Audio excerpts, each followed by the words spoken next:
Greetings everyone, my name is Adderville, and welcome back to my Let's Play of Mega Man Maker. In this weekly morning livestream, I'll begin with something different. I'm going to be covering the Mega Marino League Season 1 Week 6 Retro Week. This was requested by Toxin G, and they sent a link containing the pack of all the levels as well as the respective NSS replacements. And then after I finish this, I'll do some viewer submissions.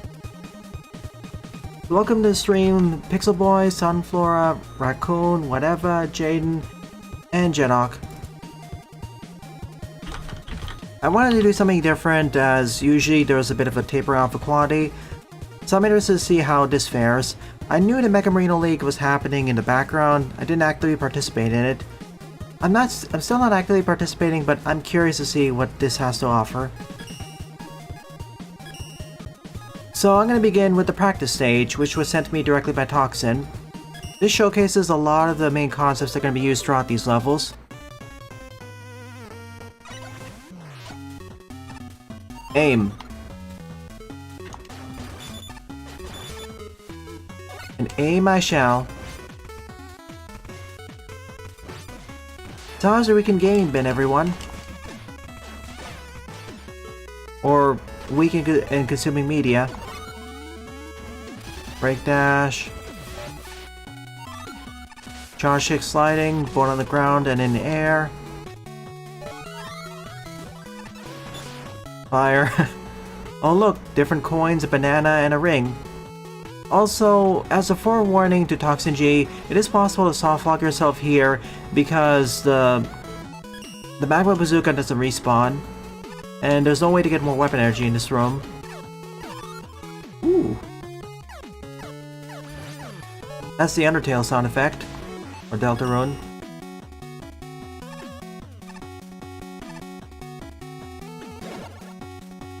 SP or heal. Up is defend, bottom is reset, used. I see. If I defend, it makes the challenge a bit easier. Bullet progress the level. And here's for full heals.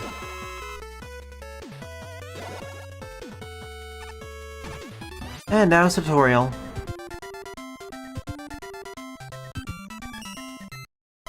If I can actually get the banana. Alrighty then, I'm gonna do these levels in order. Truly beginning with, level 1, Arganoid. This is modded. Get ready for old school retroaction.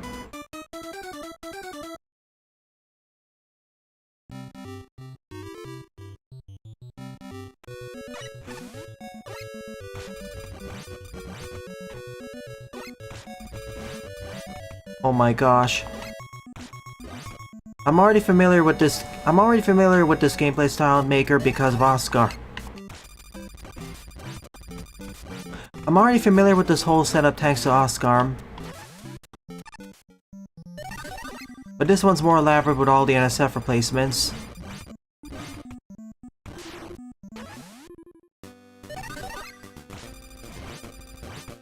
And a lot more distinct patterns. Hey, Metroid.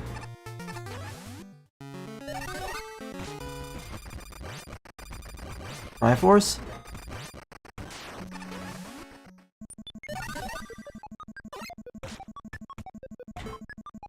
Ah, okay.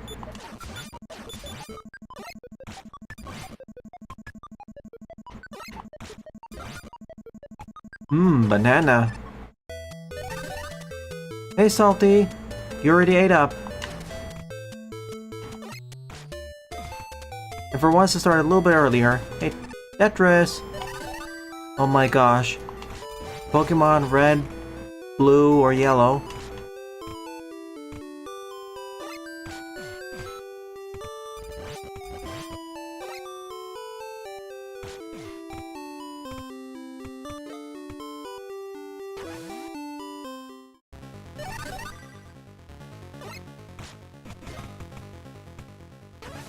Pac-Man, the menacing version.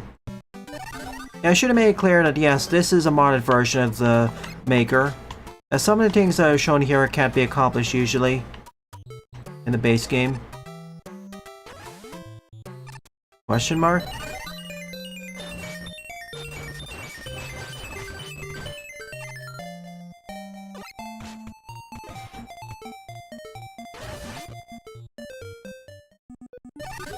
Bomberman!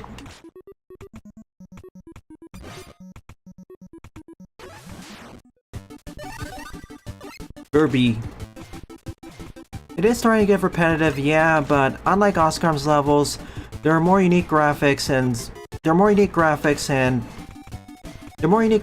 patterns, and music tracks playing in each room, so it mitigates that a bit.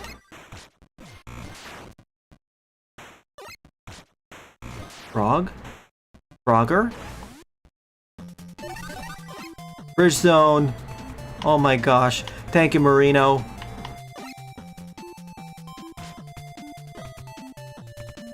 We even get a ring too. I see that... And a boss fight? Alright. Who else would it be? I was gonna say Mega Man 2 opener?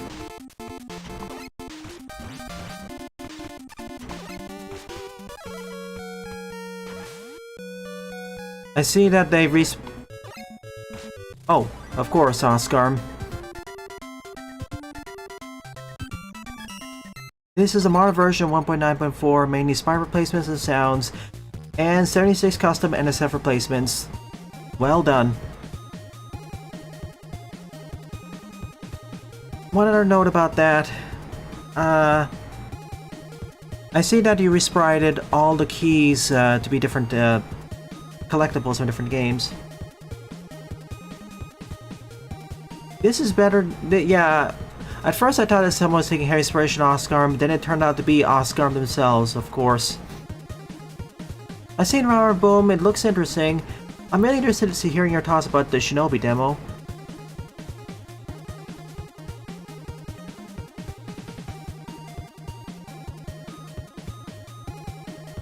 And of course, it didn't overstay its welcome as much, thanks to the extra things. Anyways, on to level 2, Wario Shoulder Bash Man 2 by Darkonius.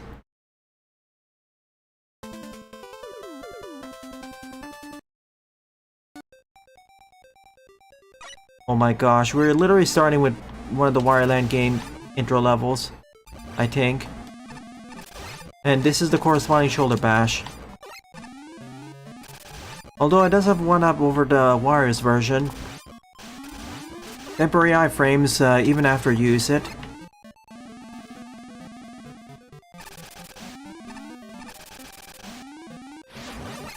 Another thing that makes me curious, why was the timer recolored from white to green?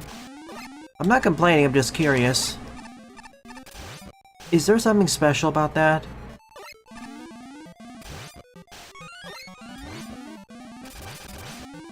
I don't think this is actually an intro stage now. This looks more like a pirate ship.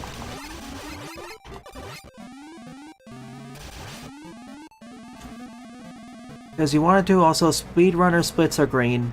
Yeah, that's fair.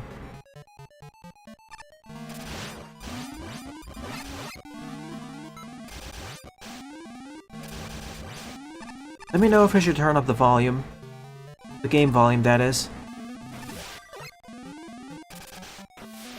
Okay, this is the faucet level from Wario Land 2, aka Mario Land 4. Following Captain Syrup's invasion of Wario's castle. On the regular route, that is.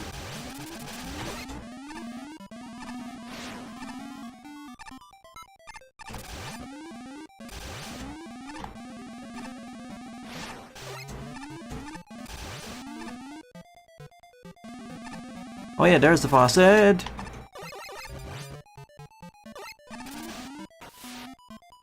One of them. For a moment I thought you may have modded that. Ow. Clip through the wall. Wow, it's so funny there's even shrimp down here. Someone threw their leftover dinner.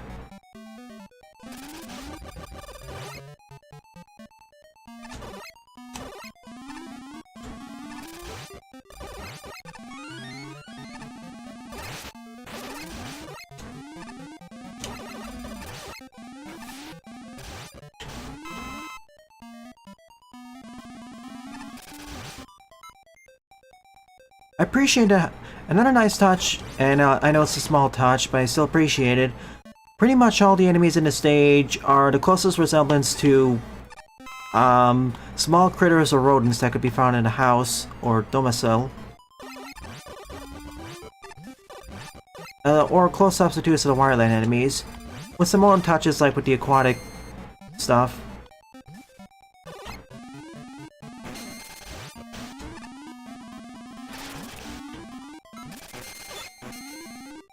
This is a better example of adapting a level from another game into Maker. I've played too many levels that don't understand how to make the transition.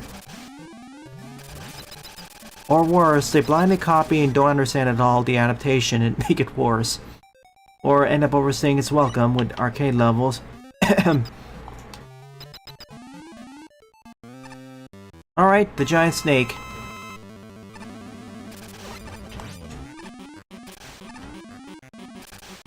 If this was probably...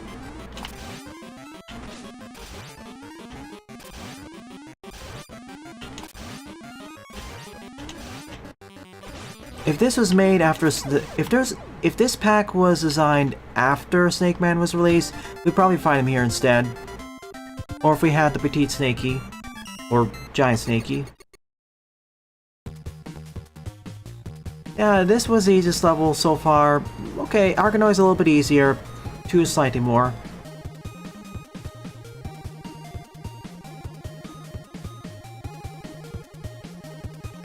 But yeah, I'll be looking forward to Peak on Monday. Or Sunday, depending on what Mega Team App does. See, each character has their own ranged weapon. And some enemies can reform themselves if you're not aggressive enough. And if you don't take them out with the fire weapons. And the 2.5 details are neat. This is more like 2.3D. Oh my gosh. How many more decimals are we going? This pack will take about an hour to 2 hours.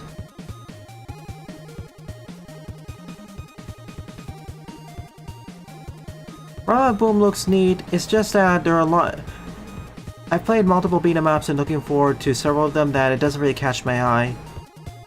Shinobi on the other hand...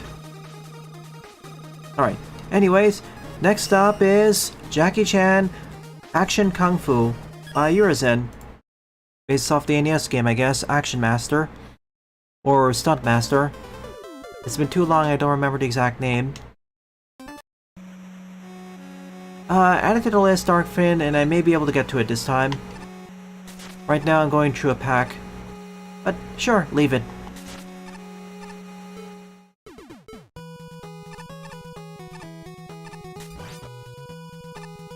The new Shinobi Art of Vengeance's art style and presentation is very different from Range Mouse pixel sprite artwork, but it still works.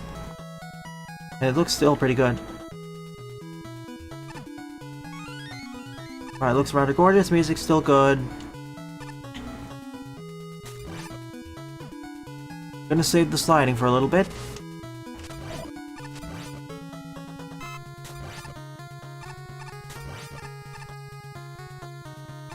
I know the game exists in the NES and I watched a playthrough of it 10 years ago or something. I don't remember the exact name. Yeah, just leave the level ID in chat, that'll do.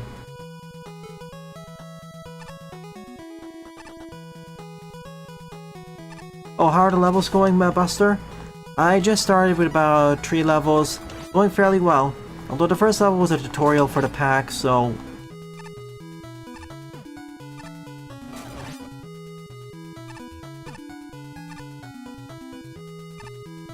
First floor. Oh, what are we doing tomorrow? Okay, I confirmed in the morning. I'm gonna at least sample Machina. I decided I'll wait for that Mega Man fan game to develop more. If it's that close to finishing, I'll do the entire pack and then critique it that way. I have a good idea how the final product's gonna be like, so I'll just wait. Like, I'm gonna be a bit more. I'm gonna be on the nicer side, but from what I've seen from you and some other people, I don't have high hopes about the final results quality. I'll try my best to get the enjoyment out of it, but it's gonna be closer to how I did my playthrough of Mega Man OP versus YouTube. Those three. Man, I wish versus YouTube 2 wasn't cancelled.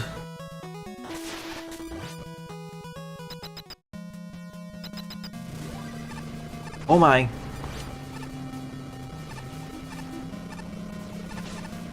Getting pulled forwards.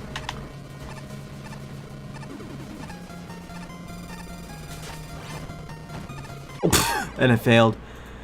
Despite the urgent need to go right, forwards, right, whatever, you still actually get plenty of leeway. You get a decent amount of leeway to stop and turn around a bit. Or if you want to be a speedrunner, just keep running.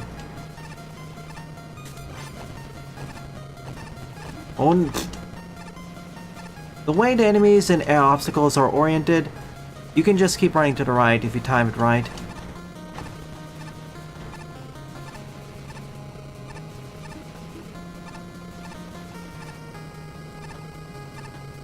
We're out. Next one, isn't it? Where does fire? Where are the enemies? Floor 2. We're going back down now.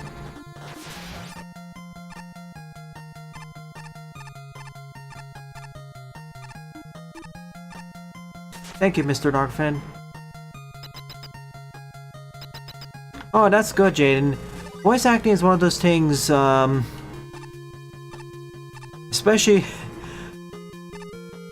Voice acting is one of those things where, if it's not already an English native project, I start to get a bit worried.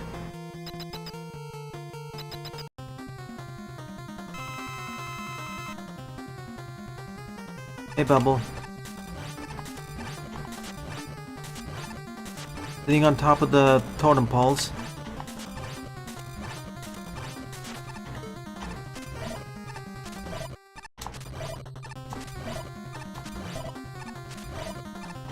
Keep kicking him.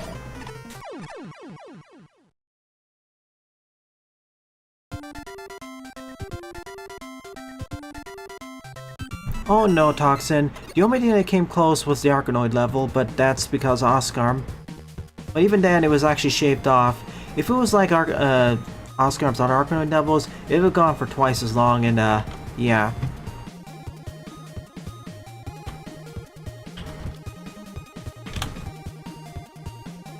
Okay, Darkfin's level's been added to the queue.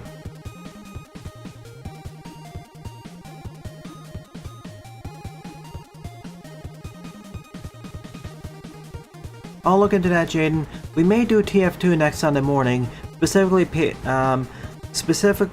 the custom MVM campaign. Potato.tf. Because I would like to at least get back to that for one session.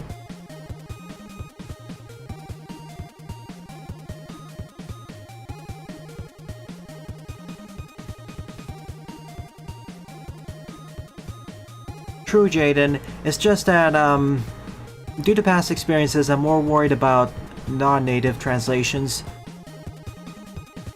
There are many things that can go horribly wrong on top of the other things. Level 4, Ninjakan by Nico Nerva.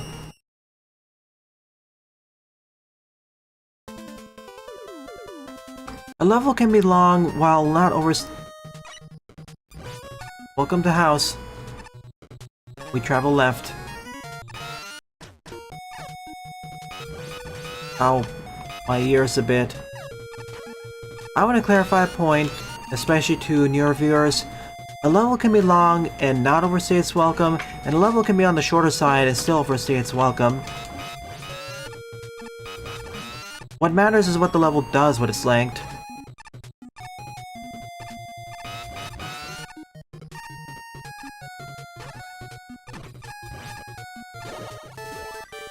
I get this may be accurate to the NES original, but oh my goodness, the high pitch is a little bit grating.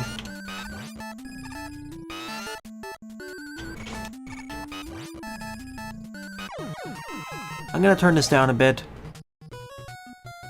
There we go. Okay, that's better. Watch me eat my words in a few seconds. No, this is better.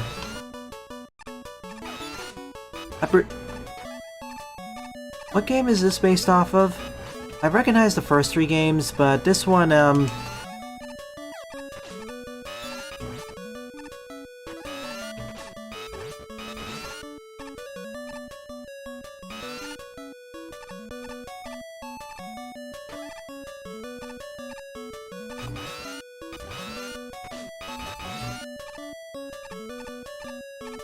yes, a boss who temporarily goes invincible. I've seen that one, Buster. We shall see. Temporarily, as in an elongated part of time. Hey Brickman, thanks for the cameo. So far I'm enjoying the experience. And the further I get in, the better it becomes. And I appreciate how, although pretty much all these levels are adaptations of NES or Game Boy games, maybe arcade games and sometimes, they actually understand the assignment. They understand mostly how to adapt it into a Maker format, which many creators I play through, I'm afraid, don't always get. Although my main issue with this stage is I wish the music was pitched down a bit.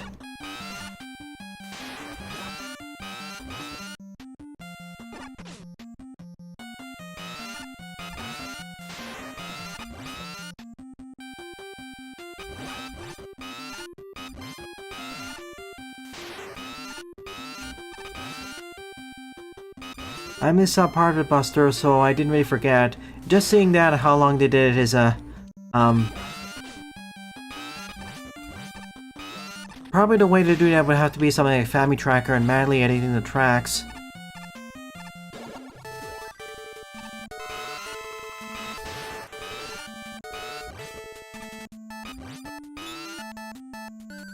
Totally be Shadow Man or Skull Man here. I mean, level design-wise, I appreciate the variety for each world representative. I just turned down the volume on my headset. It's neat that half these levels are... It's neat that half of these worlds are just traveling up a tower or building, and the other ones are horizontal ones, usually going from right to left.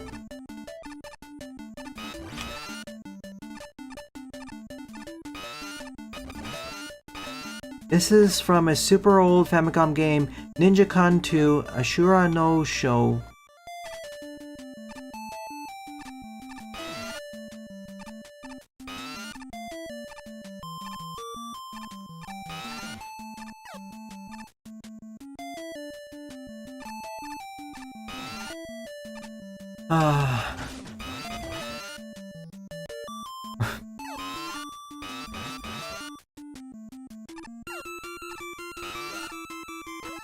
I'll save that point when I'm done with the stage.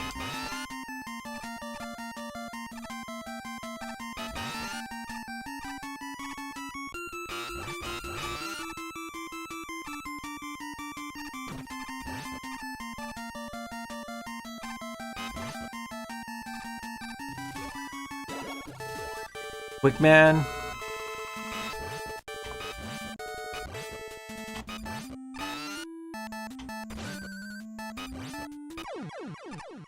Lol.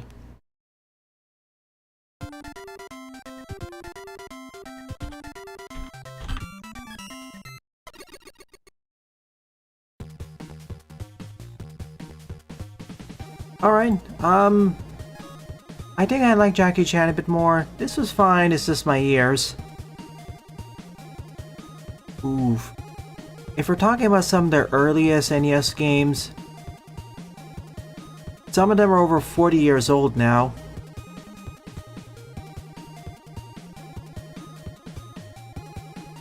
Or close to 40.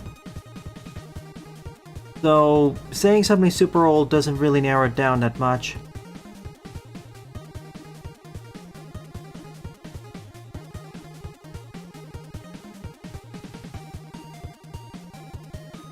I'm guessing when you mean super old, you mean one of the earliest NES games.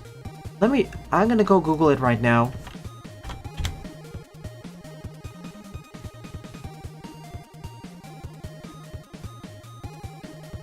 Oh, Ninja Kid. Okay, I recognize the arcade and MSX version.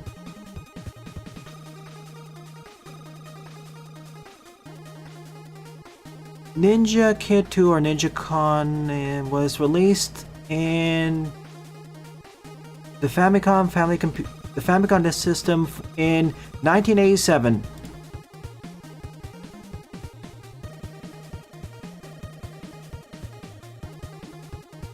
The Famicom was released in 1983, so it's 4 years into the console's life cycle. The NES was released in test markets 1985 and nationwide launch in the US in 1986.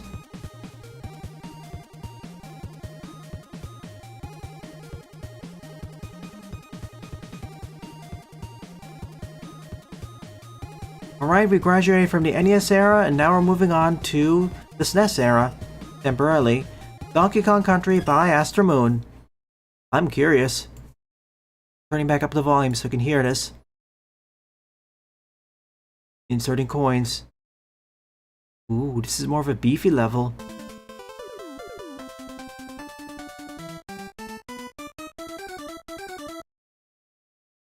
I have a bunch of things I want to respond to Jaden. I'll save it after this stage. Yes. Classic intro.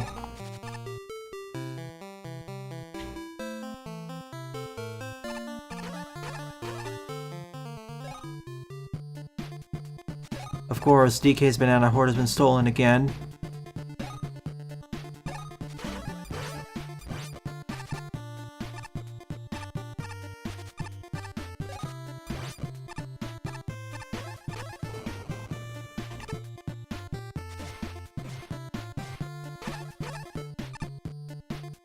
Save balloons.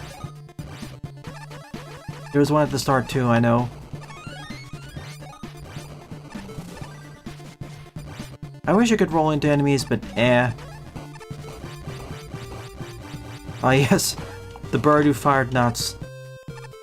Speaking of roll, here it is.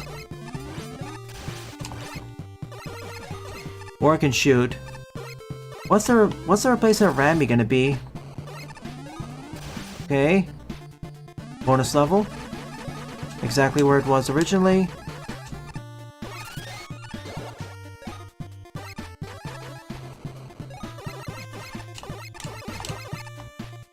And SG, all 4 of the Kong letters have been collected.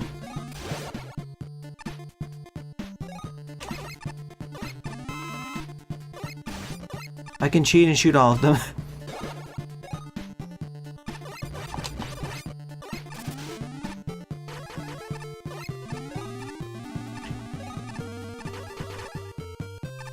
Exit.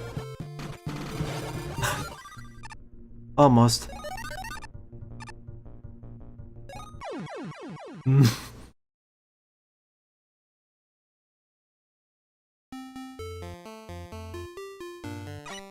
Alright, I didn't see that. Oops.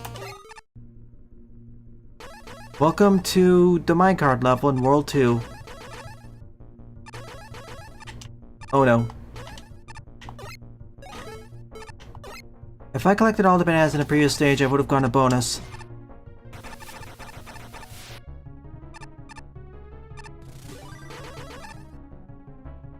I can hear the 16-bit minecart madness track. But it's very low in volume. What happened? And yes, it is actually in 16-bit. For those not aware, Mega Man Maker does support playing 16-bit SPC and VGM tracks, or whatever the Genesis uses.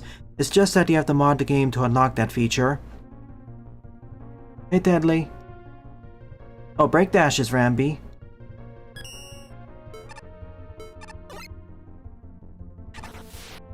Oh no!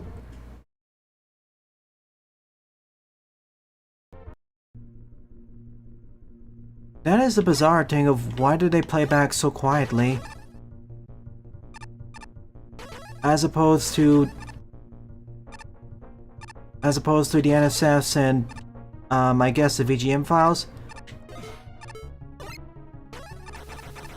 Is it a technical limitation or a mistake or whatever? Huh? What's that doing down there?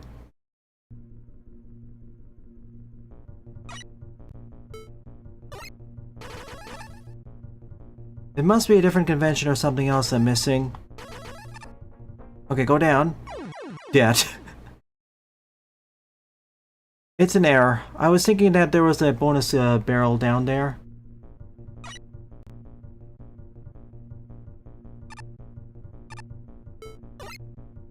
I think it's more of an issue that there's a deficiency because if there's a consistent difference in volume between playing NSS and SPC files, just bump up the volume in post.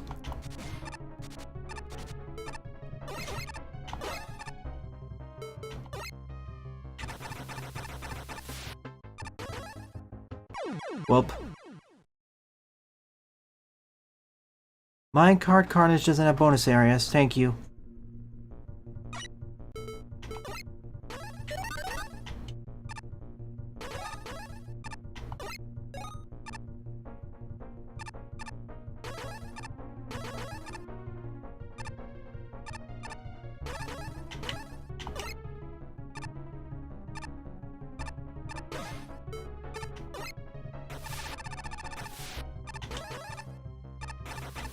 Oh no.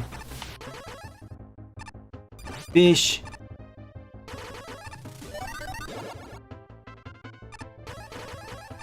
Is that the exit? Nope. Part 2. Man, when I first played DKC, the first minecart stage was quite a difficulty spike. I almost game over there after losing 20 lives or so. I don't need to say balloon, I want bananas.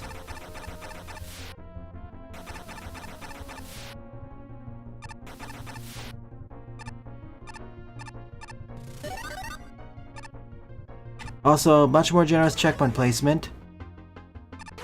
Gong collected.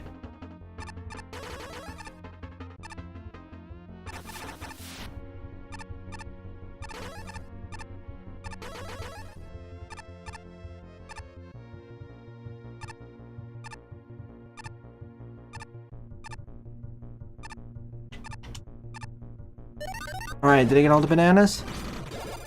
I did!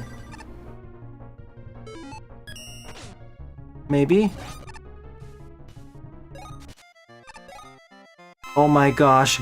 Gangplank Galleon?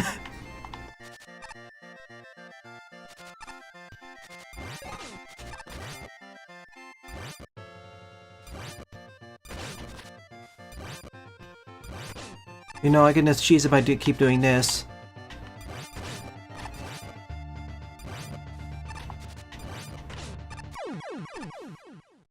You're not K-Rule. So, okay. I thought there was actually going to be 2 more replacements, or 2 more adaptations of stages before Gangplank. I thought we were going to have an adaptation of Aquatic Ambience followed by Fear Factory, as they're the other very well-known stages from the original DKC1. Most well-known. I guess the other one would probably... Like, of the 4 stages I think of when I think back of Donkey Kong Country 1, that'd be Jungle Hijinks, followed by Minecart Madness or Carnage. followed by Aquatic Ambience, although Aquatic Ambience is probably the first or second. Aquatic Ambience is tied directly with Jungle Hijinks. And then finally would be Fear Factory.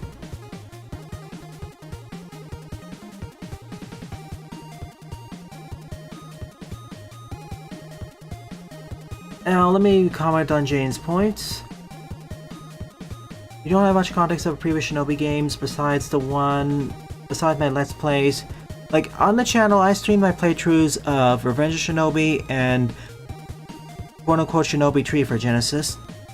I didn't play the original, nor did I play Shadow Master. So my experience is going to be based off of those two titles. I never played the 3D games or feature titles, either.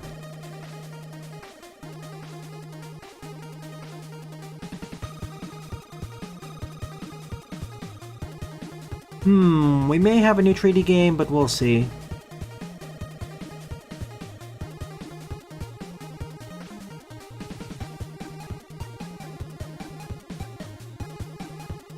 Okay, it's not your fault then, Toxin. It's more of an issue with the base engine.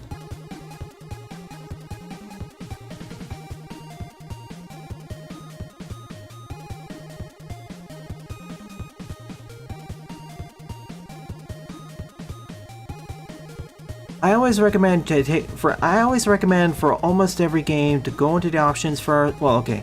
For every game, I recommend first going to the options and tweaking the settings, and that includes controls. It's always a good idea to have a heads up.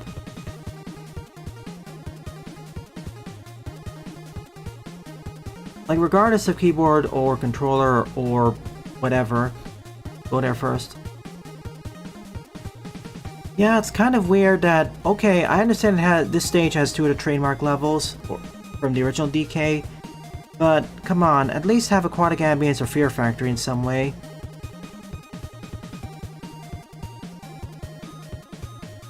And yeah, it's kind of like, it's a collab project in that way, so each level was done by different persons, so there's sometimes some consistency issues.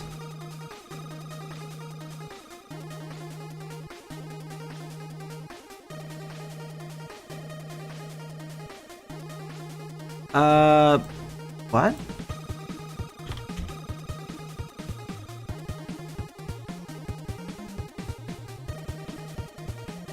We can put Fear Factory was not a blackout level.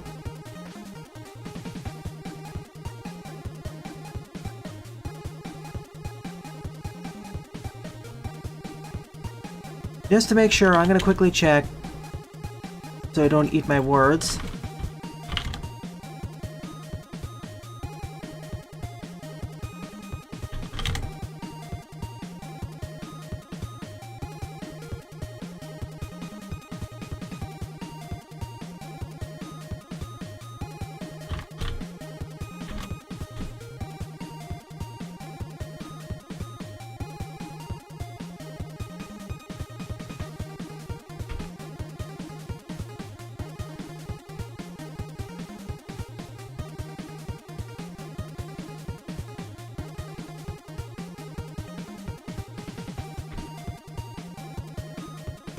No, Fear Factory did not have a blackout gimmick.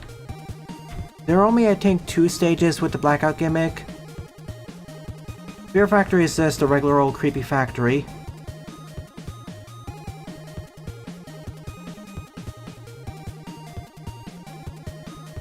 What do you think about Metroidvania levels on Maker? Like most other types of levels, they can be enjoyable, they can be good, they can be bad, depends on how they're designed.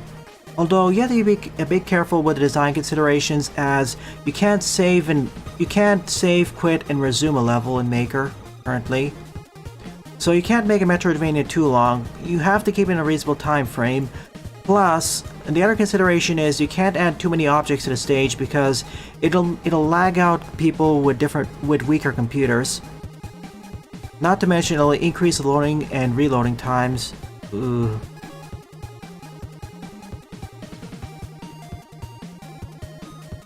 But yeah, my main downside, the main thing I would criticize this adaptation for is no Aquatic Ambience or Fear Factory rep. But I understand why they didn't do it exactly because of stage length, but it's a bit disappointing. At least a Bridget. And yeah, Fear Factory is one of my favorite teams from that game. My favorite one is of course Aquatronic Ambience, but that's not really that uncommon of a take. In any case, it's time to move back onto the portables, or a different console, with Sonic Triple Trouble by JJR.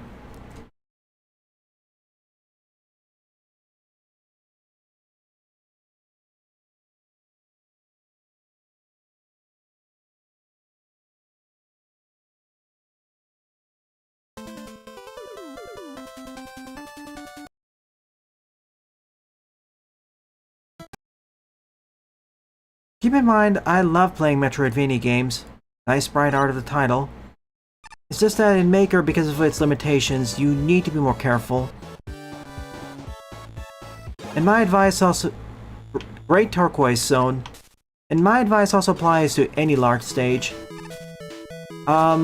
This is not the right track that plays in Great Turquoise Zone. This is Green Hills Zone, team. Better known as Toot Toot Sonic Warrior.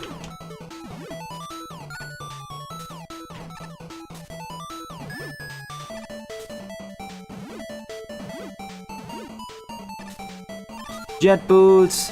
You remember to put it up there.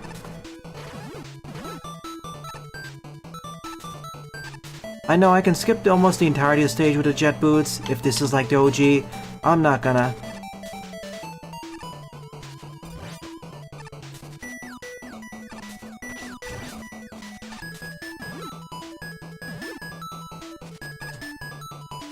See, this is an example of a stage... with a higher pitched track, but it's not too high pitched to the point where it's ear piercing. Or ear bleeding.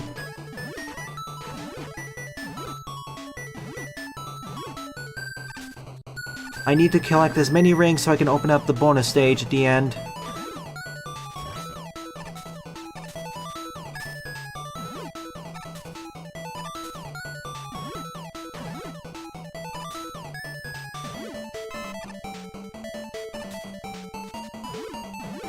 There's no Great Turquoise NSF, so you have to compromise. Fair enough.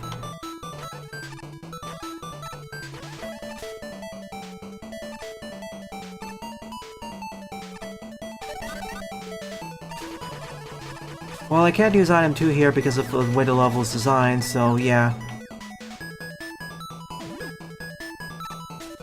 Oh my gosh, if this was made post 1.10, the boss of the stage would have been Gamma Riser, wouldn't it?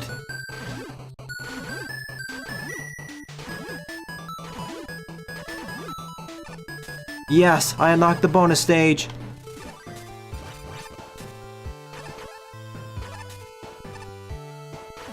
I needed exactly 50, and in some ways it was easier because I didn't have to worry about losing my rings. Are we gonna fight Fang the Sniper? Knack the Weasel? Whatever it's called in your region?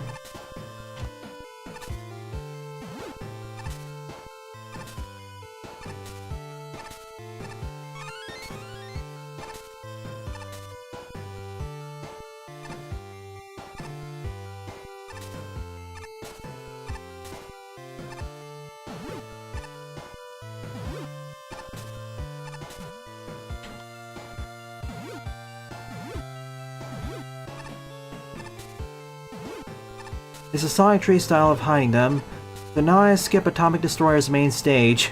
Oops. Do do do do do do do do do. Not the actual one-up sound, but eh. Hi, Knack.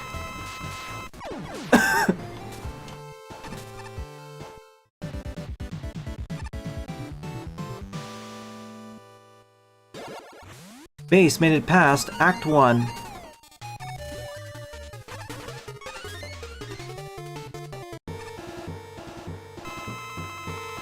Oh right, this was also part of a race, I forgot. The levels are fun enough already, and the levels are already enjoyable enough already to go through that And they're not as obviously speedrunner designed as some of the other levels you made Toxin G, as some of the levels made by Toxin G, so that's why I forgot. Right. Destroy the fishies.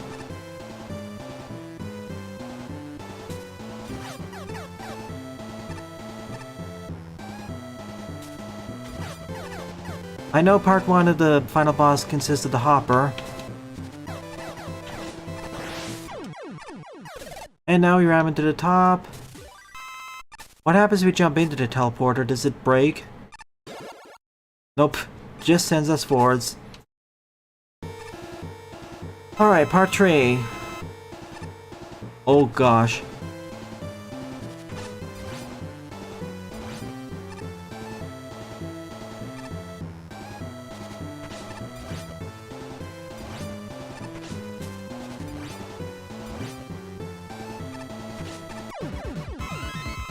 Level complete. Ow.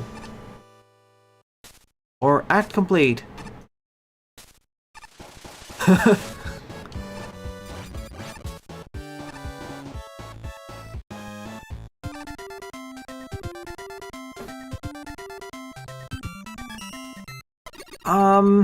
Compared to the DK level just before it, it felt... I wish there was more variety in what it was adapting from the original stage. Like, Great Turquoise is, of course, the most memorable stage from the OG one, but we could have gone a little bit more. Like, what about Sunset Park? That's the other memorable stage from the game.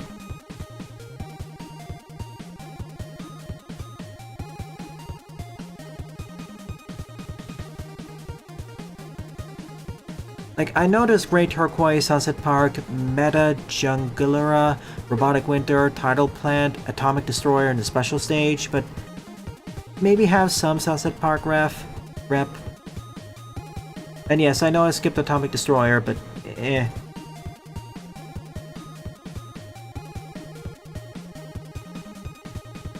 Really, Buster? We aren't descending in quality. If that was the case, then the first stage would have been the best, but clearly that wasn't.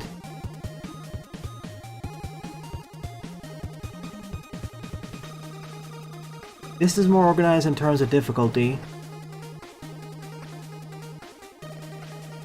Alright, we have the Jaden. Okay, Jutsu have a very clear and concise use. Dodging allows you to air dash and vault over some obstacles. The few enemies featured in the demo, nice introduction on how to use every tool at your disposal, as well as a few upgrades to be purchased. Right now, the level gimmicks themselves are fairly on the basic side or safer. It also throws 2 optional platforming challenges that are rather difficult. But binoculars would have been nice. Your favorite part of the game is the combat. It felt so good, free-flowing, despite only having 2 attack buttons. And inputs are fairly lenient-ish.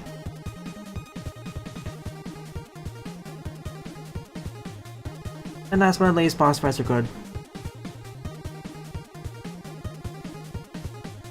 Oh, so like the original, so like most of the original Shinobi games, Jaden.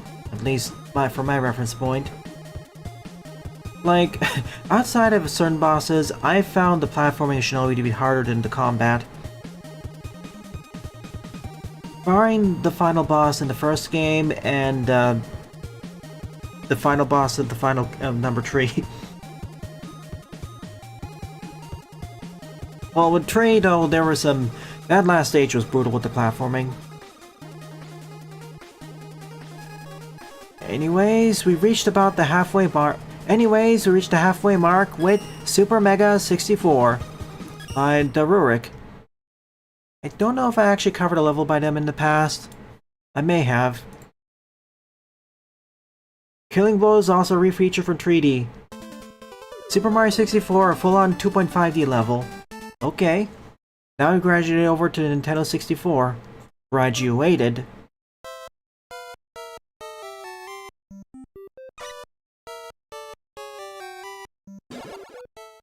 Whoa.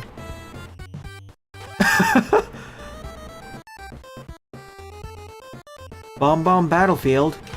Alright, this was kind of unexpected. Cool. Defense not accepted. Deleted. Defense parried.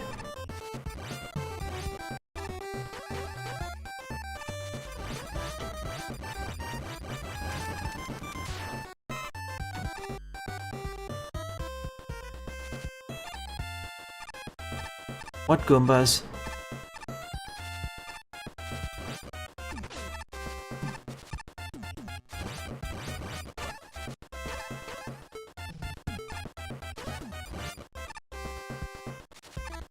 Can you still clone Goombas in the PC port of 64?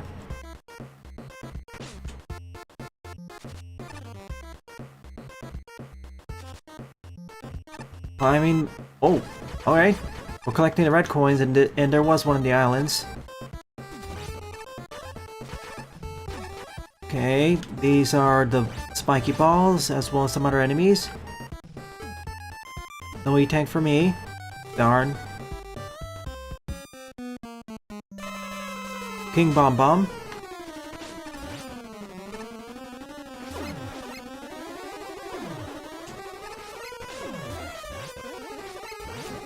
Whoa, this remix goes harder than the original.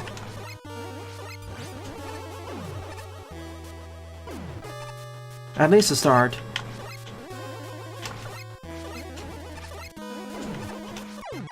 Punch. What if Mario just punched King Bomb Bomb to death?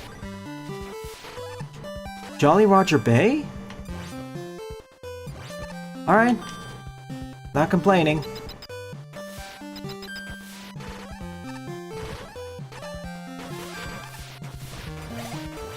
Or is this the aquarium in the castle?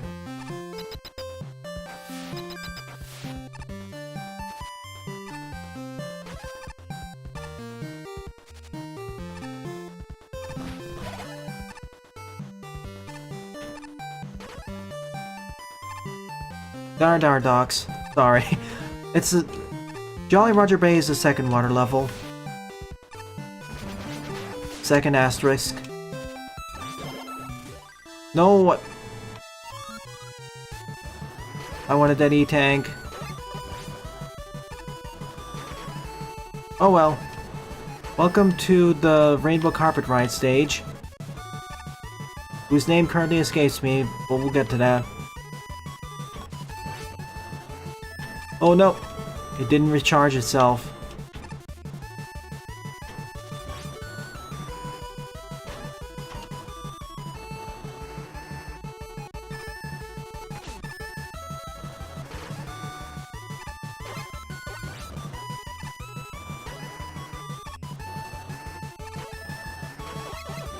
This is Wing Mario over the rainbow.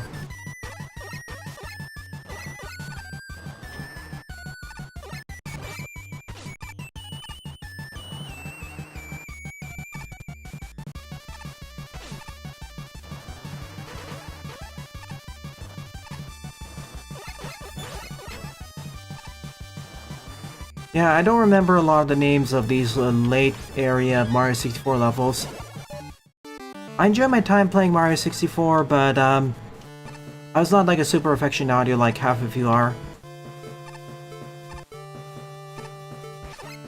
Welcome to Bowser in the Dark World, I think?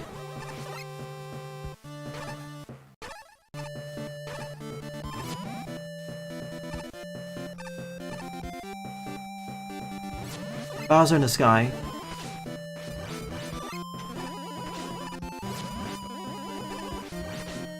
Right, that's the final one.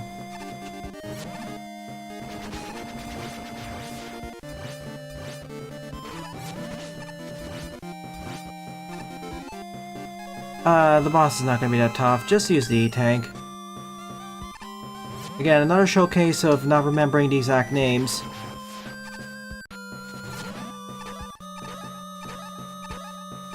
Money, money.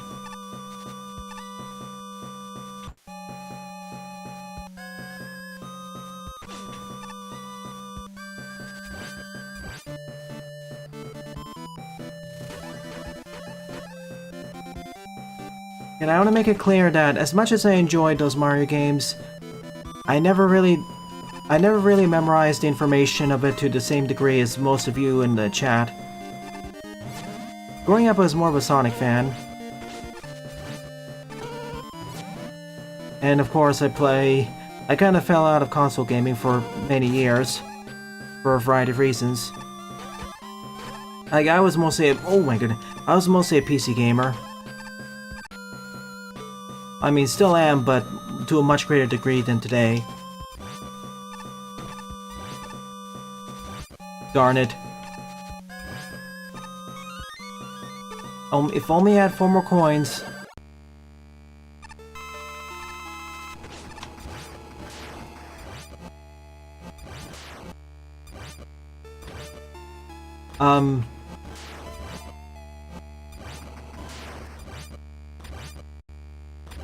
Tragically, we can't. So long, Bowser, him.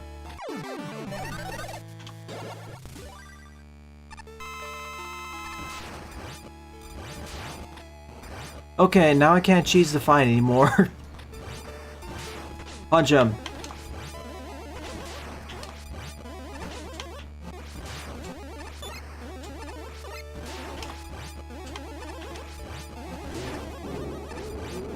You put the laughter into the music itself? Or in the NSF? Nice. Star platform, standing on the legs. Yeah, we didn't get the 100 coin star. Inaccurate, Bowser and SM64 only had 1 phase. True. Well, when I say 1 phase, I'm gonna have to put an asterisk to it. Like in the final fight of Bowser, there are technically multiple phases in the sense that he destroys parts of the platform.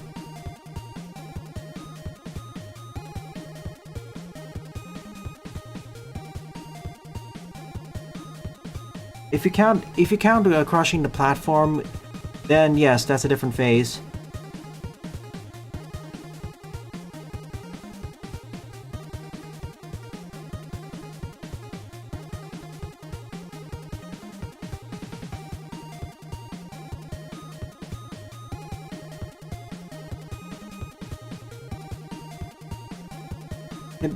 With the first fight, of course, is the easiest. He doesn't get a second phase because only 1 HP. Second one, I don't remember him having more than 1 phase, being at 2 HP. The final fight, 3 HP, and the final hit, he turns the platform into a star one, making it a bit more challenging. I say that because I almost fell into a pit the first time I fought him.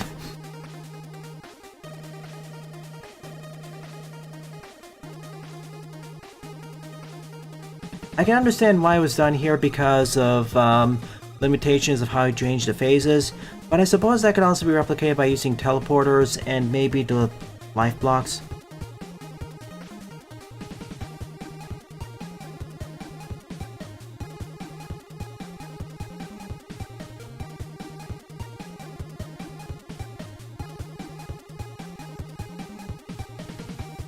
But yeah, in comparison to Triple Trouble, I say this is more in the line of DKC Country in terms of what it adapted.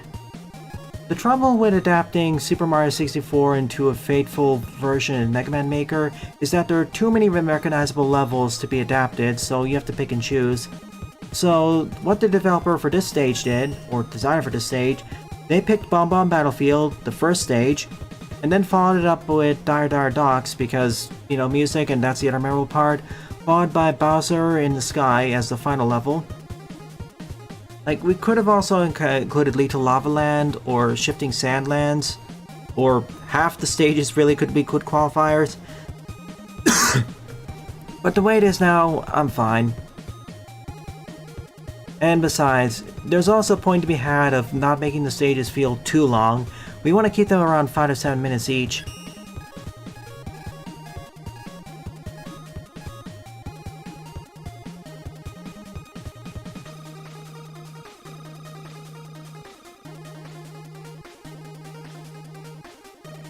Like, on one hand, I criticize some of the omissions or wish for something more.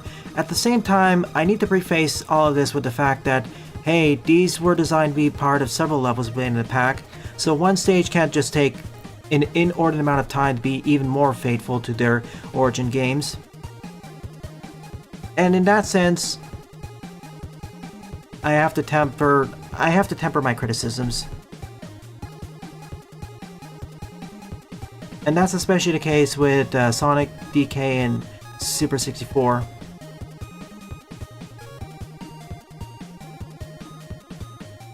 Also, to comment on this, I fall with Toxin's point of view. A phase shift does not need separate health bars. Like, a boss fight can have different phases, but they don't necessarily have to have separate health bars to represent the different phases. All it needs is to reach a certain threshold or a certain other condition. Like, there are many different ways to represent a phase shift anyways. Like, you can use separate health bars, or you can use segmented health bars. Or use the same one, but have it at discrete intervals, with a certain tell that shows it up.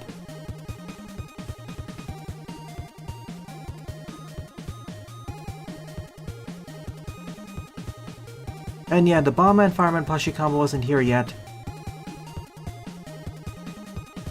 But can Bowser beat Goku? My money's on Goku. Anyways, on to the 8th stage. Star Wars by Sky Pilot Samurai. Is this based on the Super Star Wars series of games on the SNES?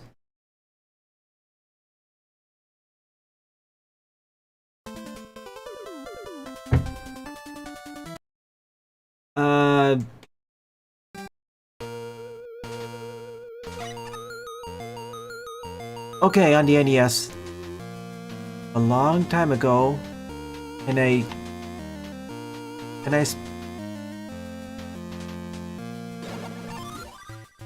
long time ago, in a distant galaxy far, far away. Oh, thank goodness. The Super Star Wars series of games were very brutal.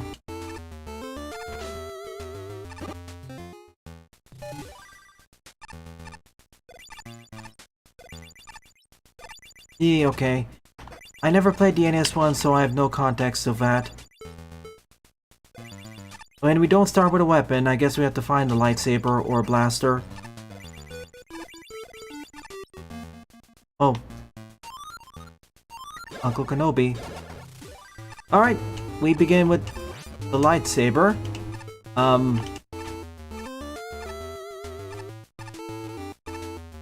Surely we would begin with a blaster first. Don't we need to go through a trial first to earn the right to use the lightsaber?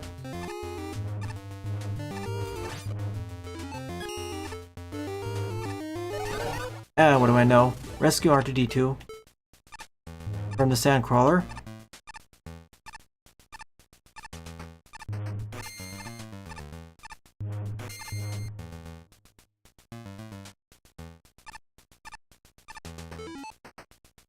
I see, yeah, lightsaber.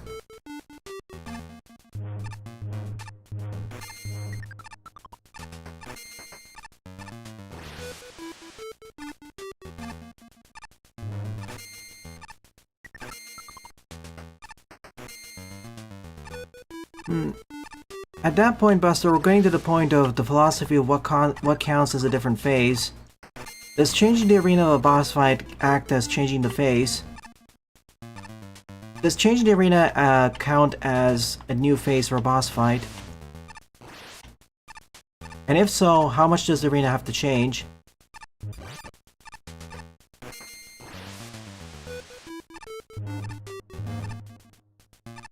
Like, I don't want to overgeneralize because I understand where you're coming from as well, Buster, with Super Mario 64. Hey, R2. Like, depending on how the boss AI and boss patterns are set up, if you change the arena, that can significantly change how a boss can be fought. Always on the cantina. And in those cases, I'd say, yeah, new phase. But if the boss's AI doesn't really change up the fight that much, even with a different arena, I say it's the same phase-ish. Like, some bosses are very terrain dependent, or they make use of different structures. And keep in mind when I'm talking here, I'm now expanding the definition. I'm not talking about games in general.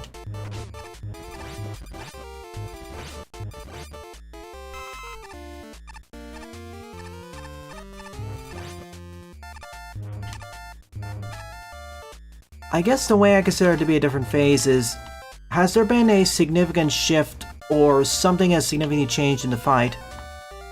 Has there been a significant amount of progress? When I say shift, okay, I need to add another phase to this.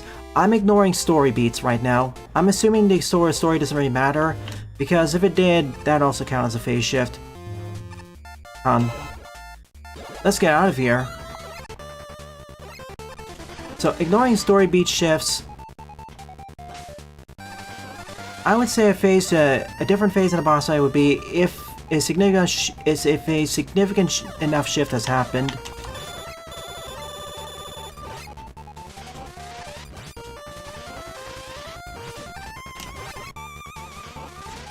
Alright, the blaster has a limited amount of ammo too. Now be careful.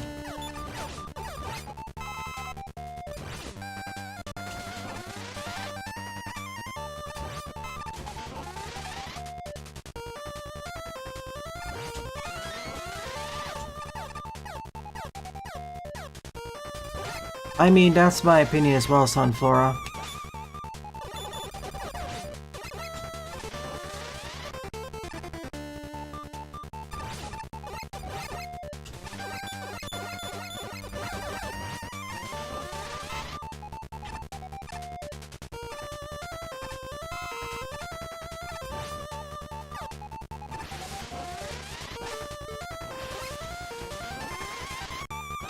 But let me rephrase my statement once I get to his more solid ground, or solider ground.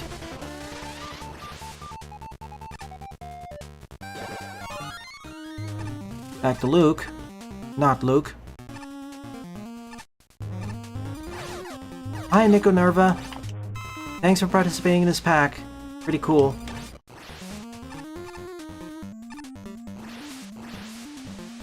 As I was saying, what I consider to be another phase in a boss fight, assuming it's not being discreetly outlined or expressed to the player saying that, hey, phase 2 began, or part 2.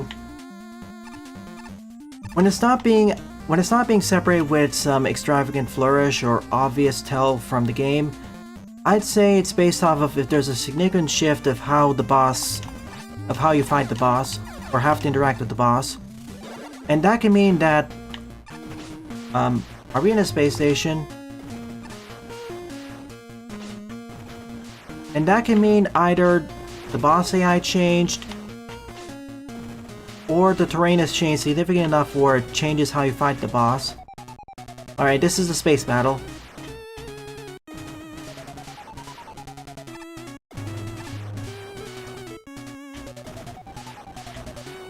Okay, now I can go down. Pac-Man. I know that's not actually Pac-Man, I'll just call it that. Alright, we're in the Death Star now, I guess.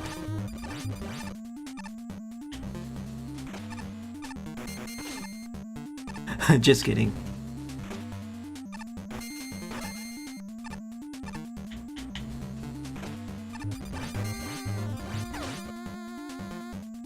It is Buster. I'm just joking with the side outline.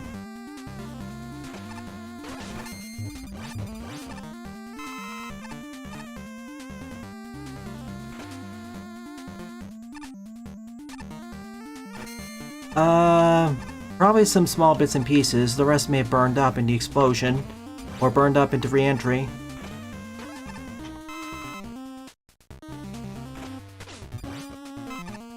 Did we ever get a Spaceballs video game? Alright, we rescue Princess Leia. What are we finding here? Like, what is this a substitute for?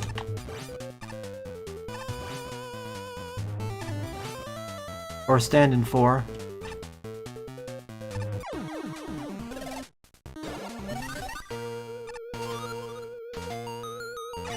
Alright, we escape now. H.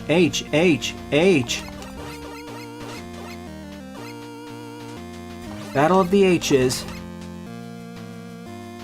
I know, the X-Wings and TIE Fighters are battling with each other.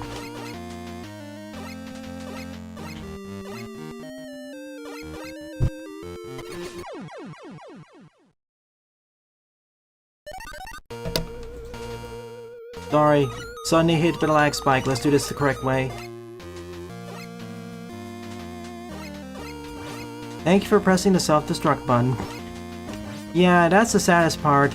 There's already an obvious joke in the first film about merchandising. We should have had at least one video game, even if it was bad. Or mediocre. That would complete the joke.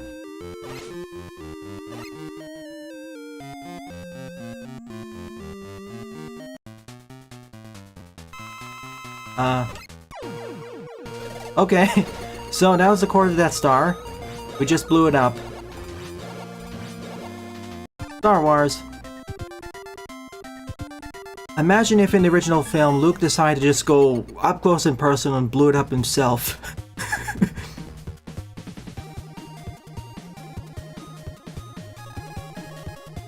Alright, I'm gonna take a short break and then we'll do the last 3 levels of this pack.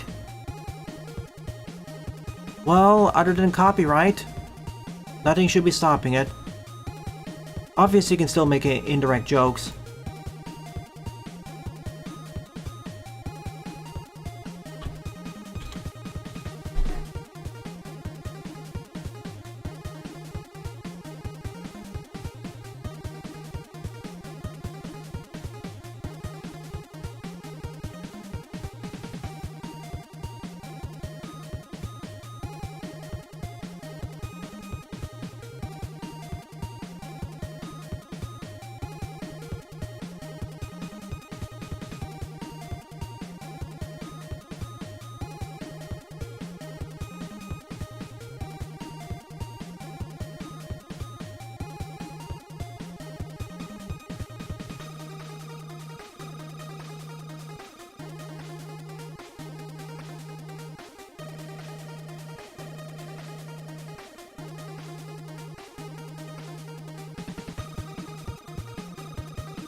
And I've returned. Sure, go ahead, Jaden. You don't even need to ask. Remember, this is the Maker Morning stream. It usually consists of 30% Maker, 70% discussions on other topics. The only times when it shifts is when a new update's released, or when you have a major level pack like this. I think you already talked a little bit about your trip. Feel free to do it now. Anyways, alright. On to the next stage. Metal Slug VX by VXW. Fitting. I want to say this. Thank you for sending this pack to me, Toxin.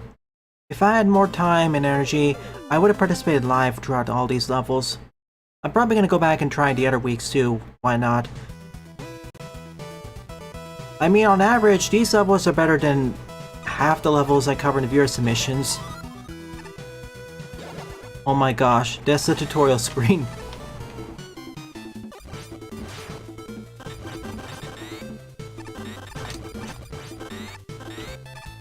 Like, there are some kind of stinkers, but... Ooh, I want them.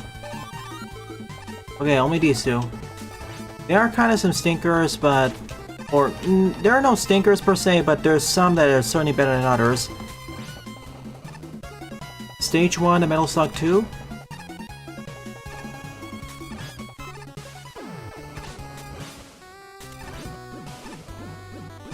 Yeah, I need to clarify, it's not exactly a stinker. It's just that some levels are way better than others.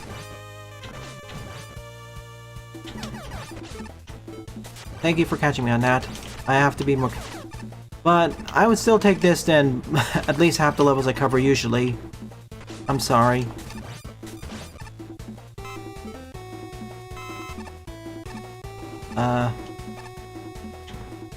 Right. Ooh, bomb. Me in. I need a refresh. Hey J Butters. Hey Lepanio. Not slop this week. We actually have at the very least okay to decent adaptations of retro games. Starting originally from the NES and Game Boy, and now I stretch over to things like the Neo Geo. Oh my gosh, lag.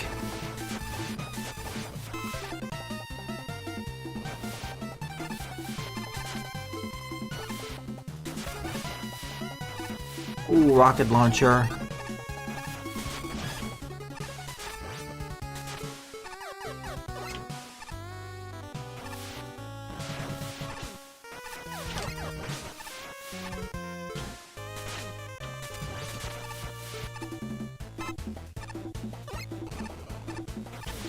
Help, I can't slide. Okay. Come on. Thank you.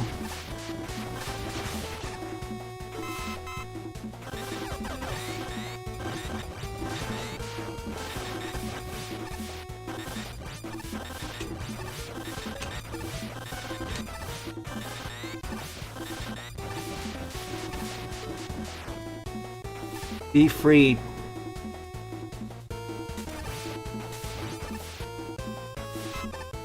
Huh?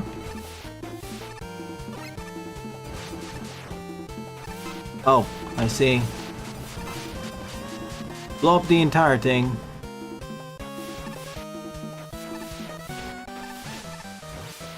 I want that checkpoint. Maybe not checkpoint, but at least healing. Getting confused that this is not actually a platform. What is this stage based off of? This part of the stage? Boss time,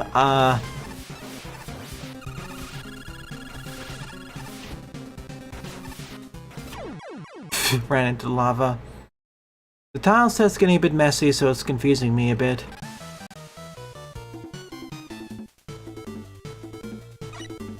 What do I have? still I got the fire. Good. Like, I thought this was actually a death pit.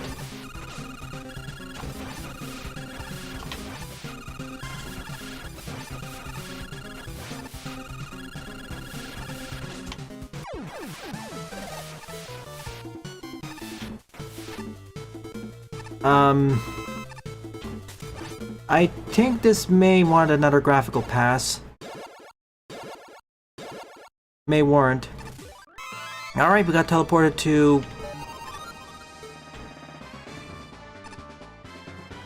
Why are we playing the final boss team from 5 now?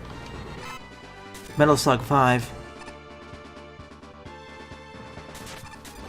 Specifically a SNES version of it, I think. Laser!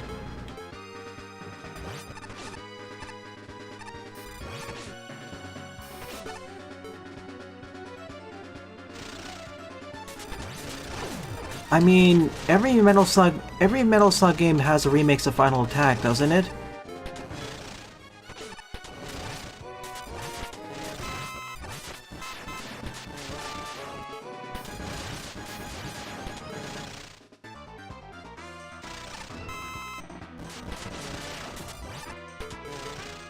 Oh, if I just kept the fire weapon, I could just bypass all of this.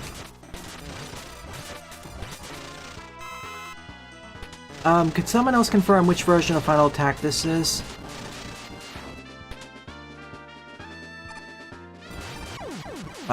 Couldn't see that one. At least this part of the stage is cleaner.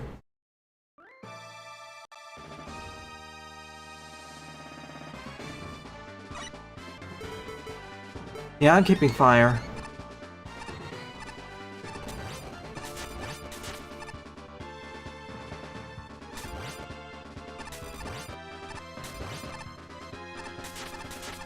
I mean, it's a good song, it's just, I don't know if I'd use this for this part of the stage.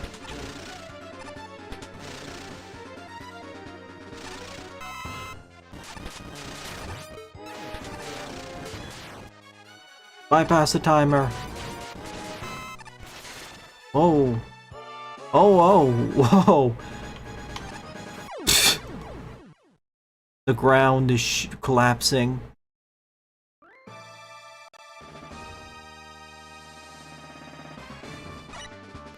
Four and 6 don't have a remix of Final Attack. Wait, 4 doesn't?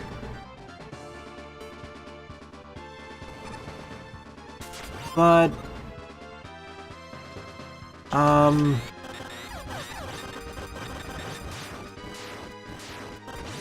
Okay, hang on. Yeah, I never played 4. I think. What is the first Metal Slug game where you team up with General Morden and fight off the aliens for the first time? Was that Tree?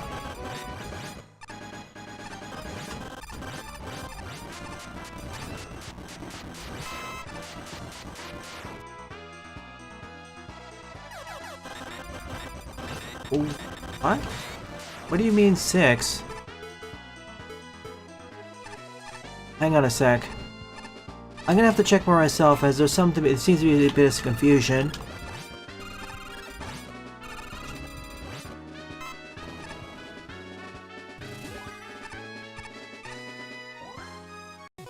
Thank you, Jaden.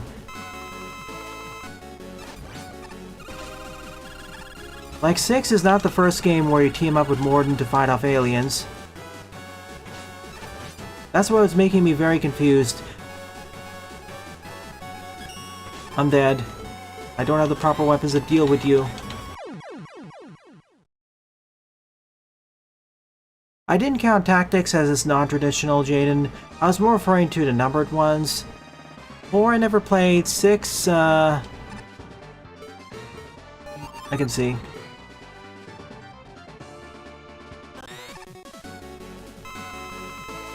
I'm curious, Pixel Boy, why did you say 6 as being the first one?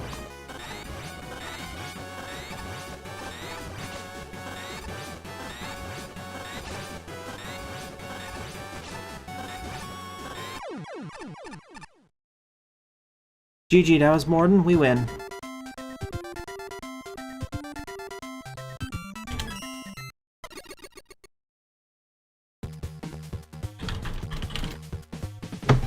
I'm just making sure. I trust you much more than Pixel Boy Jaden, so just want to do a quick check.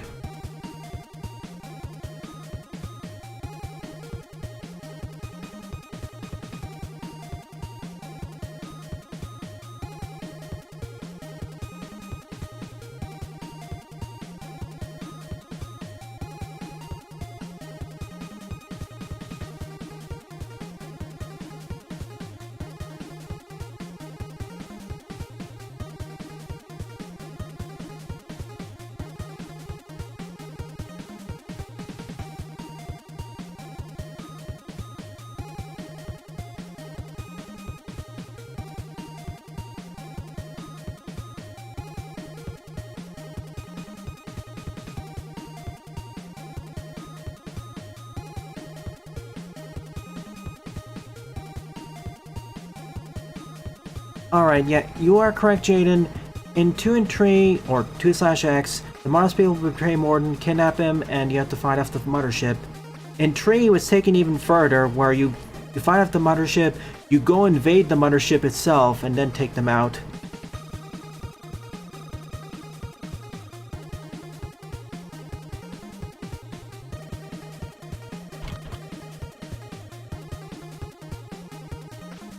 Meanwhile, in Metal Slug 6, basically what happened in Metal Slug 3 is taken even further. Like, if you want to be technical, Metal Slug 6 is the third time, where you, Morden, and the Mars people have to fight off a different alien invasion.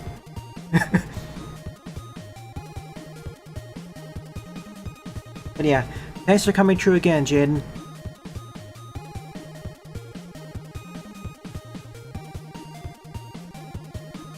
But going back to the stage itself, I appreciate what it did with reduxing Metal Slug and the run and gun gameplay, and how pretty much all your weapons are limited use.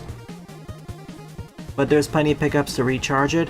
Although with half the stage was too visually busy, and it was getting confusing determining what was solid ground, what wasn't, and what was an obstacle and what was just freely passed through.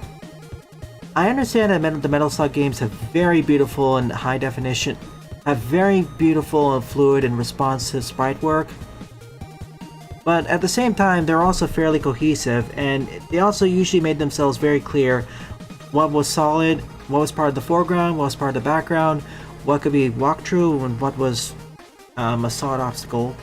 This one didn't quite make it.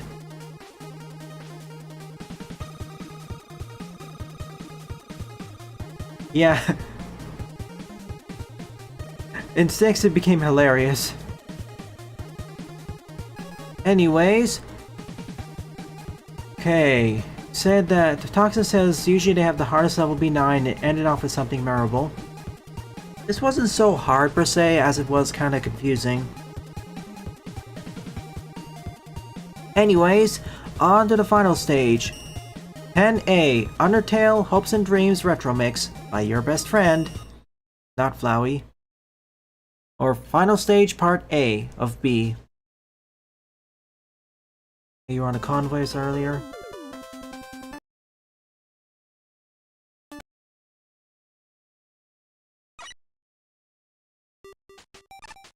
Undertale.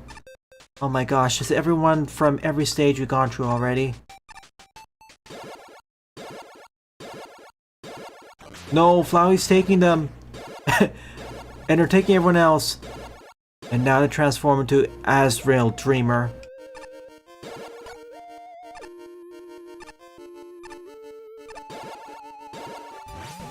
I see. Survive. And then Flowey turns into his true form. Azrael Dreamer. Hopes and dreams.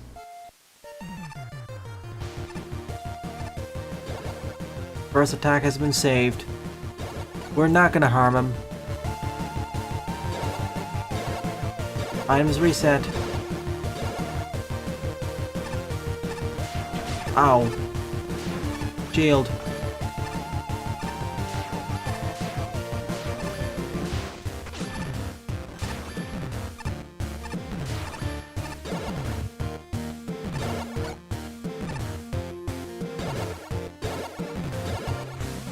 Come on, heal me.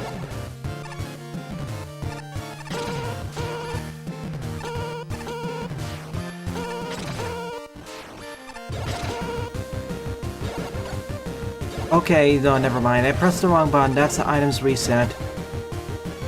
Not actually using the item. I misread that.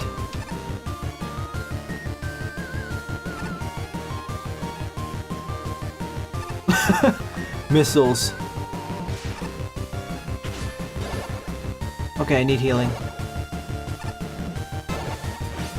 Thank you.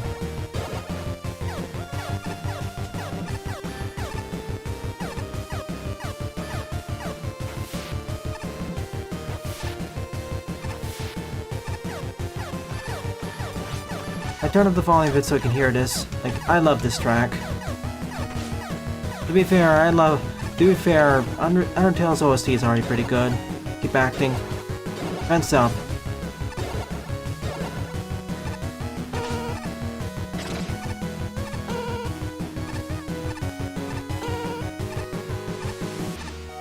I see what you mean by having something be more memorable.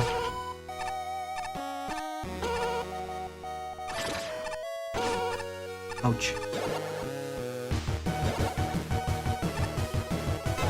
Heal me. 7 of 8. Oh, this attack is the easiest to dodge, really. With my shield in hand, it's no biggie. I know I'll take some hits, but it's less scary.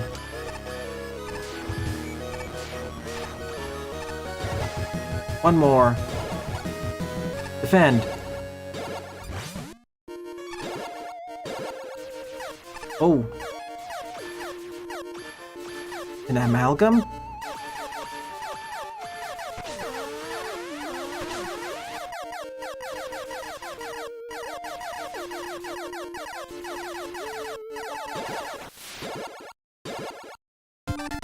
Yes, we freed him.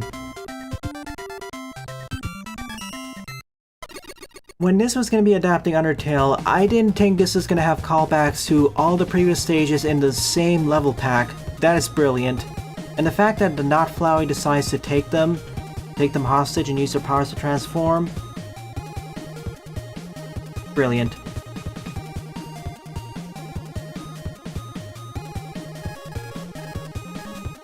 Now for 10B, Save the World Retro Remix by Asriel Dreamer.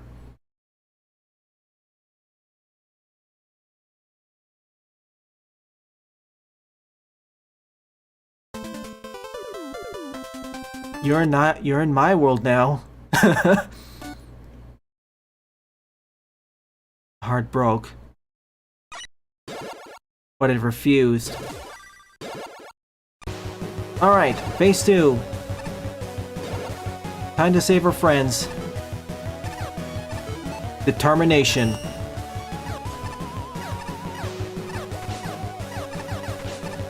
Oh my gosh, this is the level rush. Or the level remix.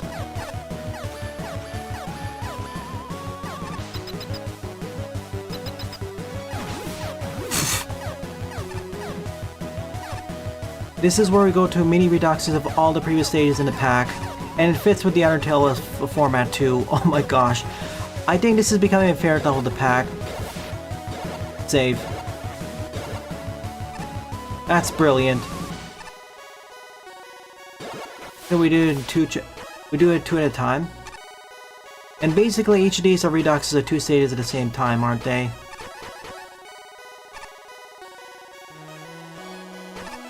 Mario and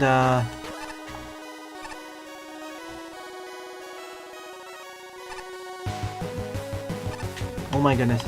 Oh my goodness. Mario and Wario.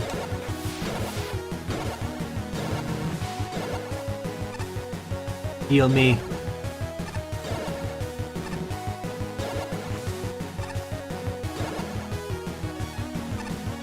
Chan and Arganoid? Oh, Chan and Sonic.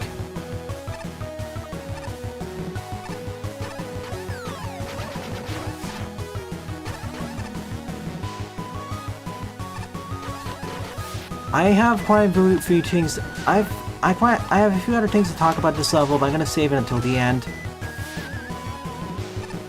I'll say this: when you said that each week it ends on something memorable, you're kind of underselling this, Toxin. Sonic's been rescued. Alright, we didn't rescue everyone. Now Metal Slug. Or Marco.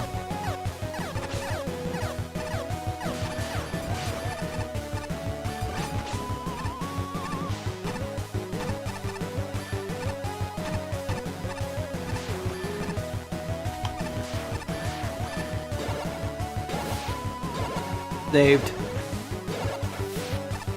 Alright.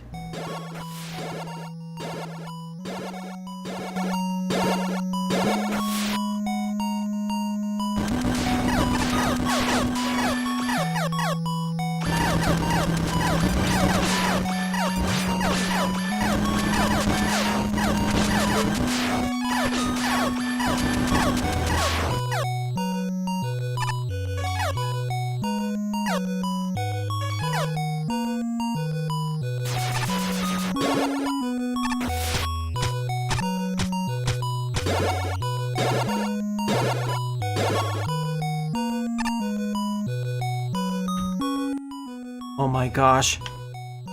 Literally reduced to 0.000001 HP. Forgive? No. Yes. Forgive. And the 6 video game souls get expanded out, thus breaking the barrier into the surface. Or thus breaking the 6 human souls or video game souls are released, thus allowing us to break out into the surface. Good end. GG, passive ascent complete. And thus concludes week 6. So, I'm gonna end off with this point, and bears repeating, no pun intended. When you said that you wanted to end every week of the Marino League with something memorable, you are selling yourself short with this one. Like, okay, this is definitely an accurate adaptation of Undertale's Hopes and Dreams true final boss fight against Asriel.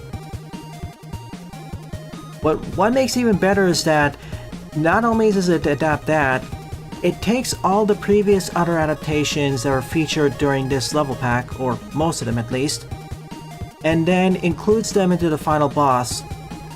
As in, the characters there show up to assist you, and then their powers are taken over by Flowey/Asriel, and then we have to rescue them at the end, including going through mini level rushes. There's being faithful adaptations of the original games and faithfully adapting them into the Maker format. And then there's taking it another step further where you have multiple faithful adaptations and you actually faithfully adapt the main team and the main conceit of the stage itself from other stages and borrowing directly from other stage adaptations as well. I'm not talking about, and when I say adaptations, I don't mean the easy route of, hey, we adapted an entire game and now we're just using those same adaptations from the same game for the final levels. No, all these adaptations are for different games entirely, and the Undertale adaptation just brings them all together and with a nice bow. What I'm saying is, this is hype in a great way finishing off and shows a proper understanding of not only this Undertale, but also how to adapt the stage into Maker, as well as this level pack in general. What the purpose of the level pack was, and bravo. Just bravo. The closest thing I can think of that is a similar thing, the closest thing I can remember of adapting a boss fight into a Maker format, which is somewhat or quite different, would be like the Perfect Chaos final boss fight, which I think you did, Tox. I think you made that adaptation, Toxin.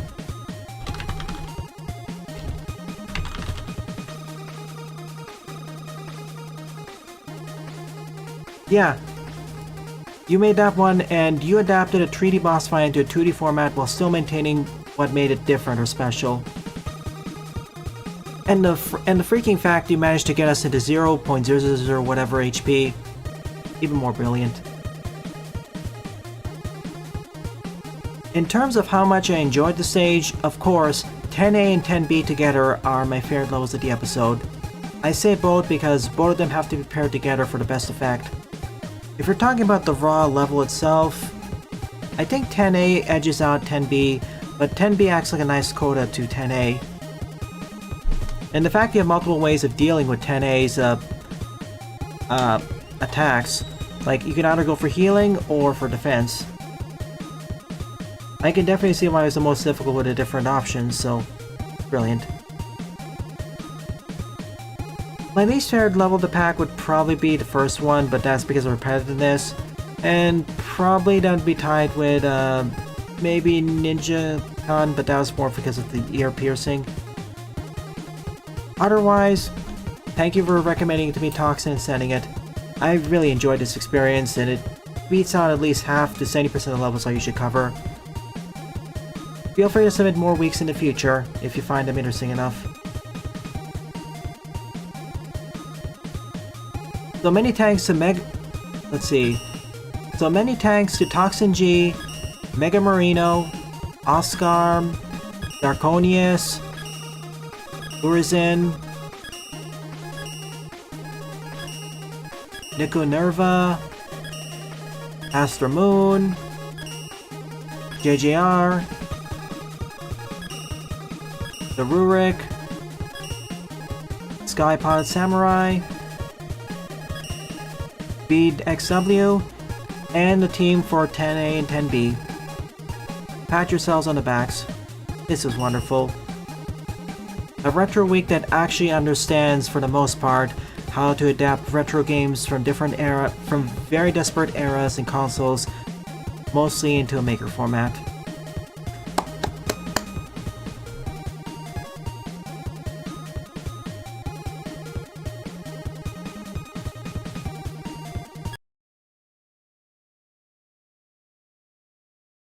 And finished it within the time frame I expected to, so some other notes before I continue on. I'll load this in the background.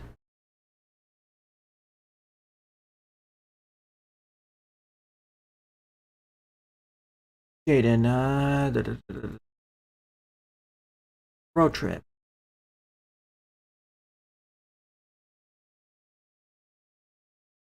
I don't know if it's worth the amount of time to spend on the bus just to board the train.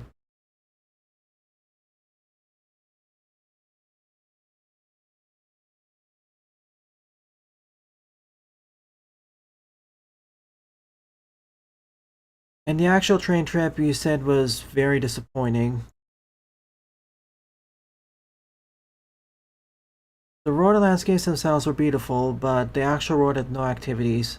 Not even a TV or such. And no internet service because it's too rural. The restaurant itself was nice. Copper Canyon looked cool.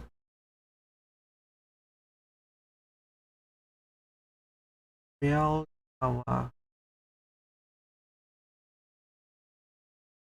City was pretty and rustic. A lot of stores, coffees, pubs. Plenty of places to have a good time. Couldn't visit the museum. Maybe come back. Landscape beautiful.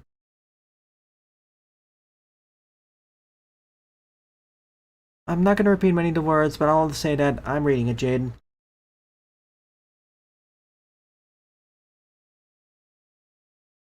And I know I'm heaping the praises. I'll heap one more praise. Unlike the 4 other level packs I played before this, maybe 3, I say that I overall enjoyed this experience and I recommend people play it. It's well suited for people who have an intermediate skill level to Maker, although I highly recommend starting out with the practice stage. You can avoid playing through the practice stage, as if you played it enough Maker already, you should know all the basics, but I highly recommend getting the practice level and practicing a little bit over there so you know the base mechanics.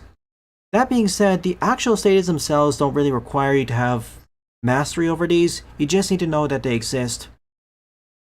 Like, going into this I thought it was going to be much harder, but in reality it's, outside of a few spots, namely during the final boss fight, but that's fair, and the Metal Slug stage, it wasn't that hard. It was fairly manageable.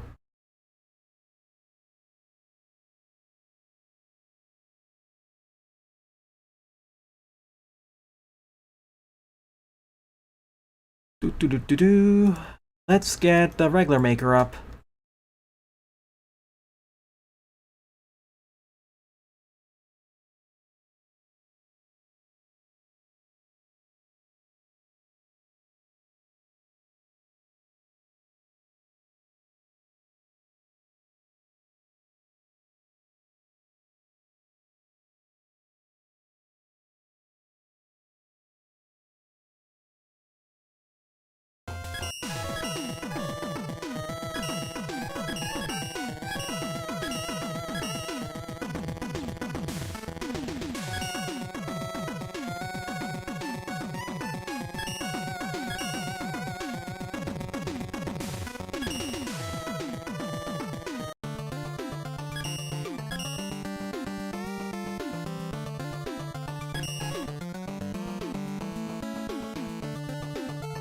Okay, as promised, I'm gonna do some Virus mid-levels to close off the session.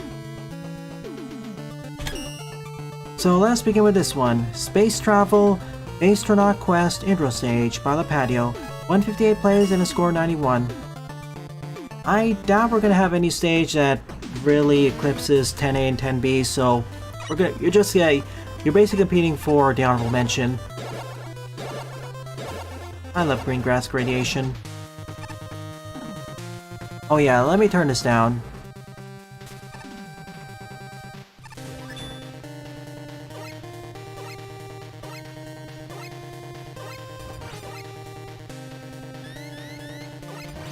Spin-off for a space travel series.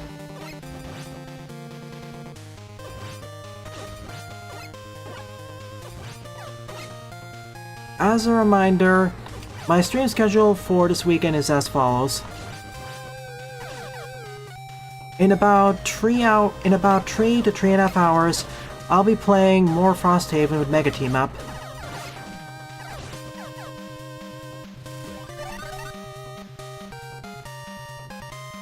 And tomorrow morning, I'll be playing Machina, an indie stop-motion mining game. As for tomorrow evening, I'm probably gonna take the night off, but we'll see. I may play Peak with Mega Team Up and friends.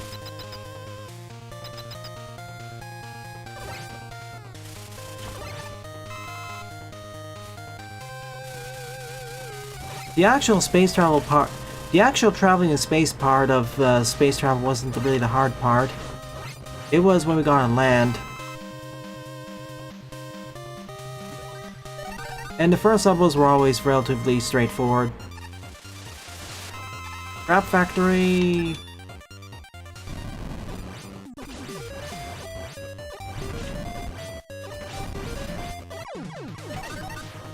Let me in. See? Easy peasy. And because the patio's name recognition, all the upvotes. I mean, it's fine. It certainly beats out of most of the intro stages, so yeah. Second up is Rocket Fortress Final, Paradox Device by Sunflower Zoomrail. 9 play, score 5. Let's do this. Can I say I really appreciate the breakdown in loading times to see what exactly is loading up? The final boss for this is something unexpected. Well, I'm looking forward to that. I'm doing this as Mega Man. You know what? For most of these levels I've been playing as role, let's give the final boss win the role. Most levels you don't even play as role anyways. Give her a victory.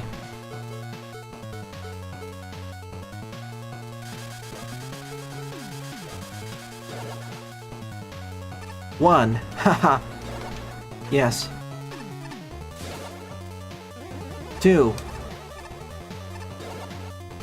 Yeah, I defeated him. 3.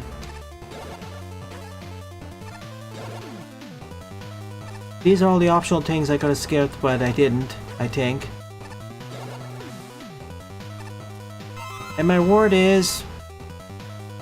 the Uber chain.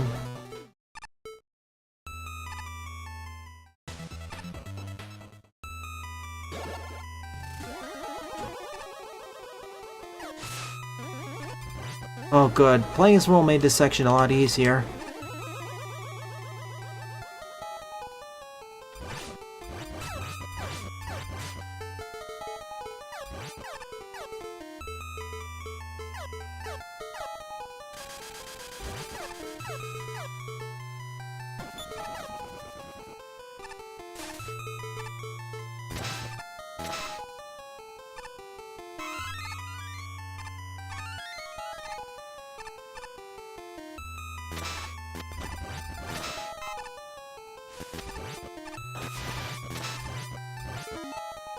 Beat, beat, beat.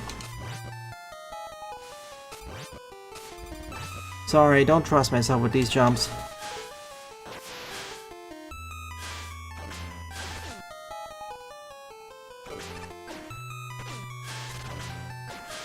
A bird.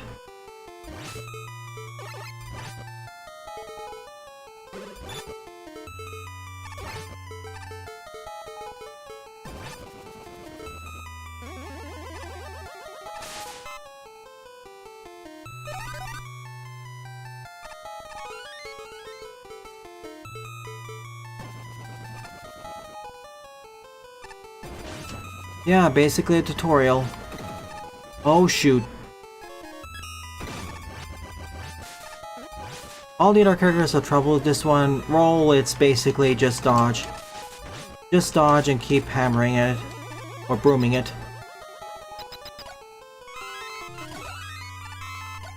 Let's do it, I have their weakness, I think. Whoosh. Okay, we're beginning with a capsule fight. Let me test that.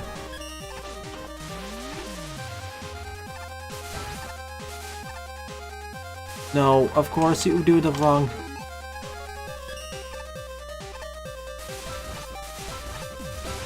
critical. Of course you decide the moment to just go out of range.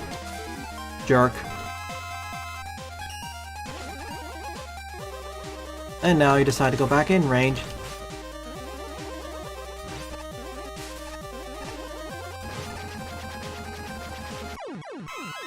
Let me in.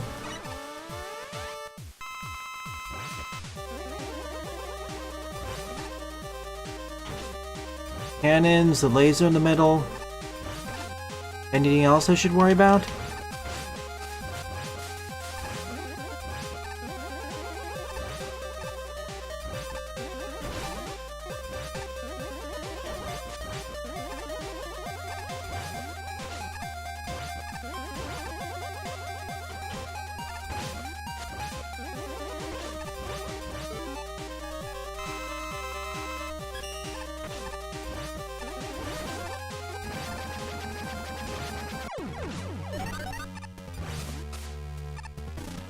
Okay, what's happening in phase 3?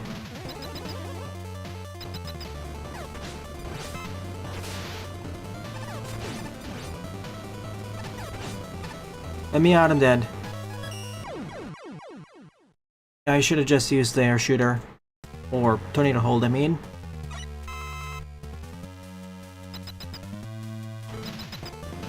Make sure to copy all of your comments, Jade, into the main Discord.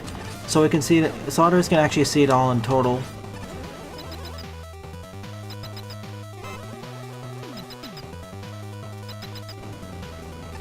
Gotta run away, everything's on fire. And, Spike's off screen.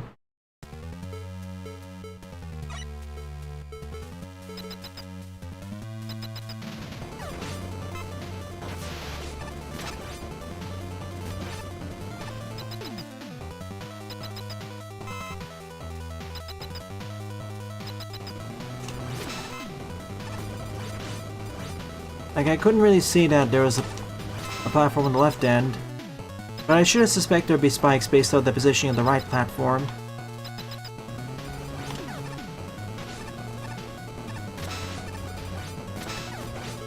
Hang on a sec. That takes care of that. Alright, let's see the surprise. Oh, okay. Oh, I still have my Uber chain. As a matter of fact, I have infinite uses of it.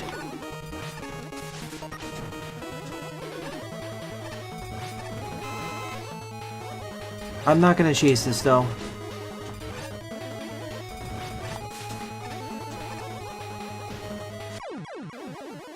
That wasn't so hard. Or was it? Let's see. Okay, that's why.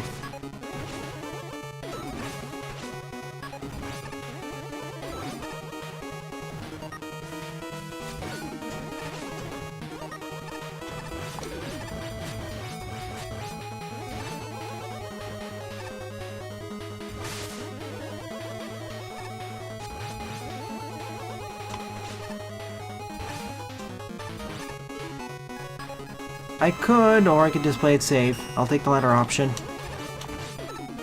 That was the correct option, and I still got hit there. I thought I had at least 30 frames. It's the fortress where Self are fighting. Okay. You know, this is something I've been waiting for a Mega Man fan game to do.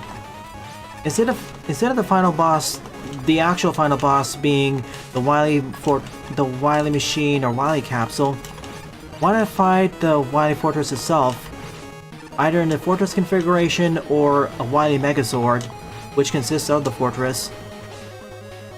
That would be pretty cool. I'm surprised of all the years of Mega Man fan games I played, no one has actually tried doing that idea. Now, I did find there are 2 fan games I played which do have Megazord-like bosses.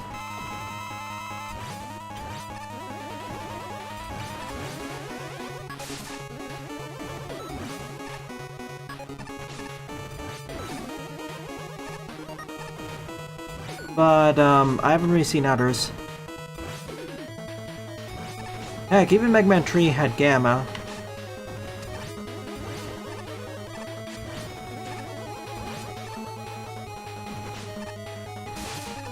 Shoot. That's it.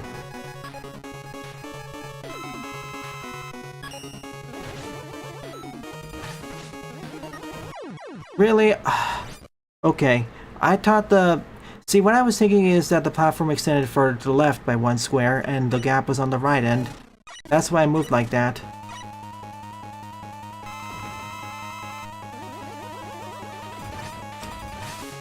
True Slash, but... True Slash, we fought at the defense tower. I was referring more to Mega Man.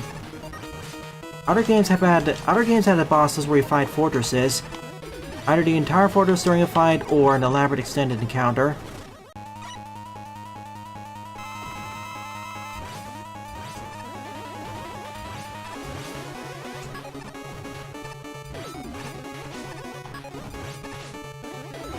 Oh cool, that's also a pit. The hardest part of this fight isn't even the... the hardest part of this fight is actually the instant death on the sides.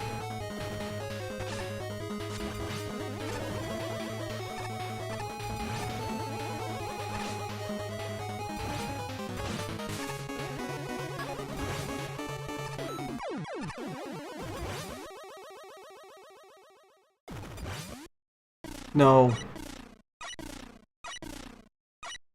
And now that the fortress truly blows up, but I have these 4 keys, so is there a bonus?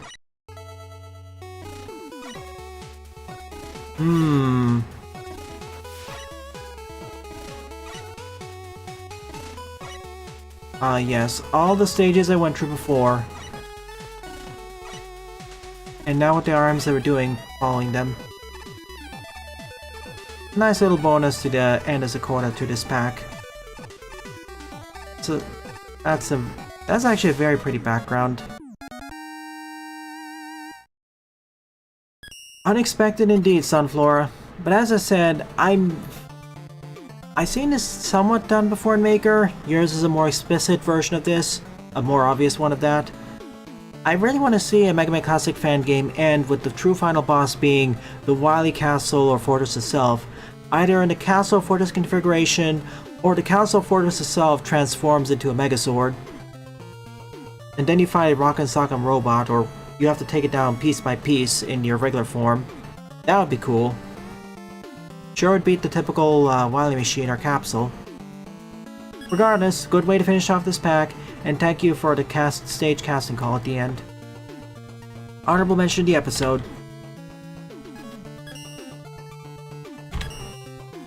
Next up is Concraft Peppermint by Jellox74, 60 plays, score 23.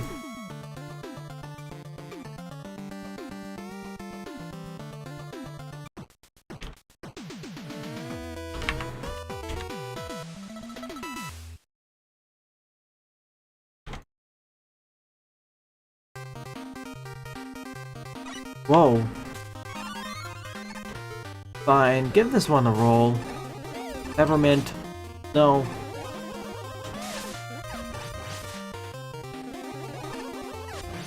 Oh yeah, to answer your question earlier, Slash, I know you asked me in DMs, I'll repeat it here.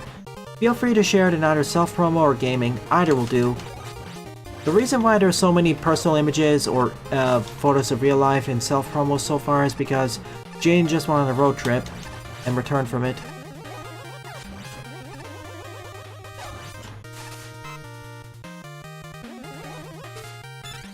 And well, no one else is really using it that much, so why not?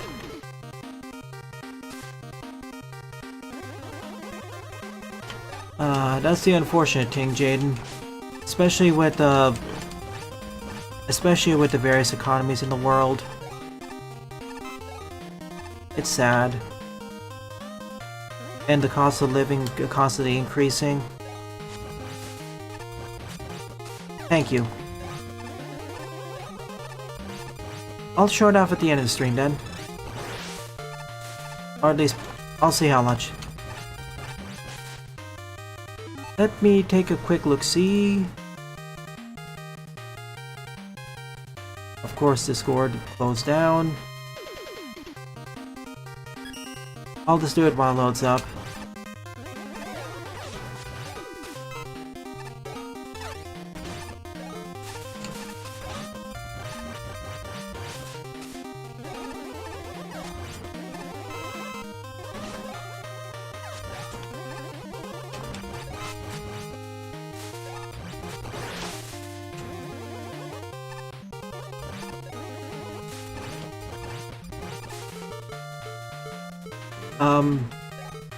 Sure.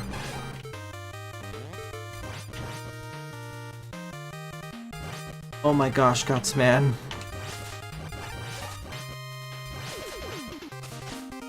Please deal with this. Thank you.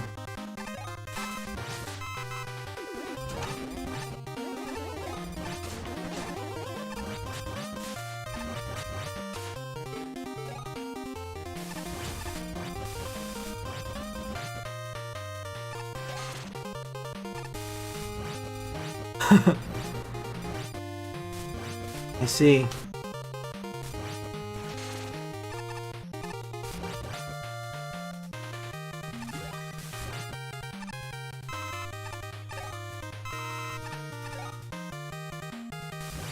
Aesthetically, it's one of the prettier ones, sure.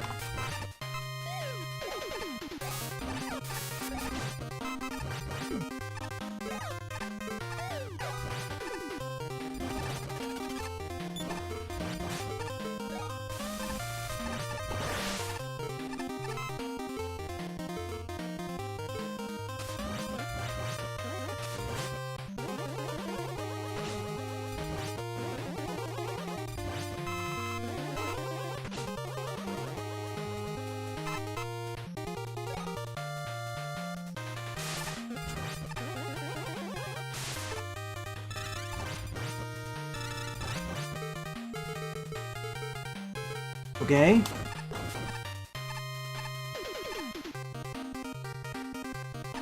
Squish.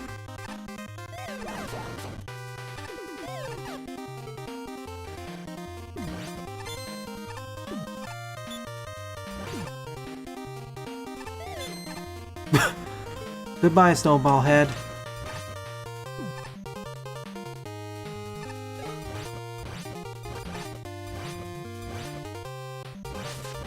Come on, I know you can... Oh. That's how.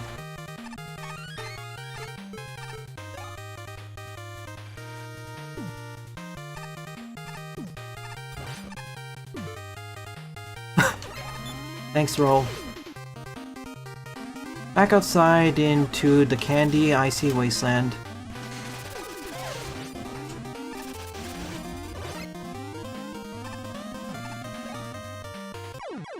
And she falls into peppermint drink. Rest in peace, Roll.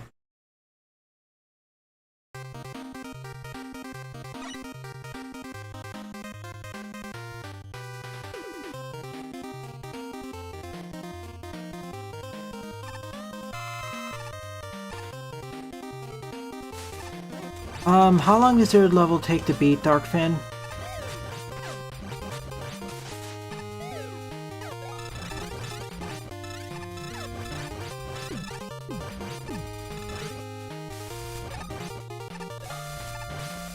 Water. I see. Decide to peace out.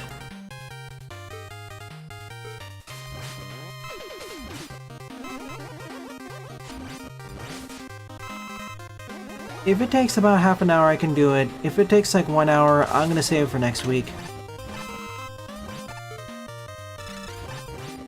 Why are you top man?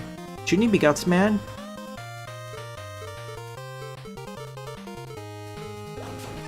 What happened? Like, I clearly remember you being guts man last time.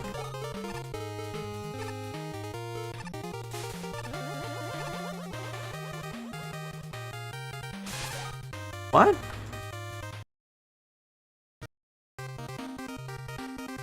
Did... Here's the thing, last time I was able to make it past that point.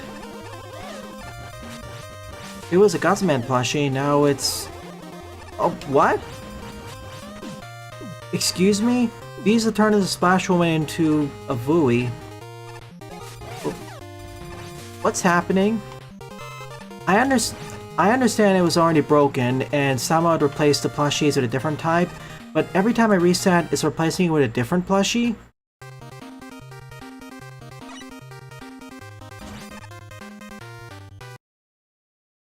Like, this... Why is it RNG based now?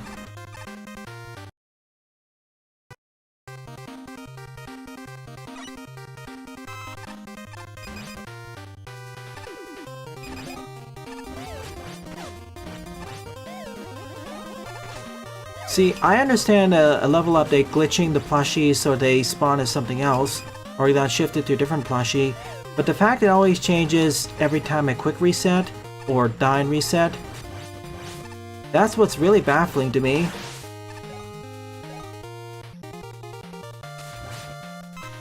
You understand what I'm saying, folks? Like, it's one thing to have a static change, like going from 5 to 10, it's another thing if the number keeps changing. Now it's... Wrong rant, Jaden.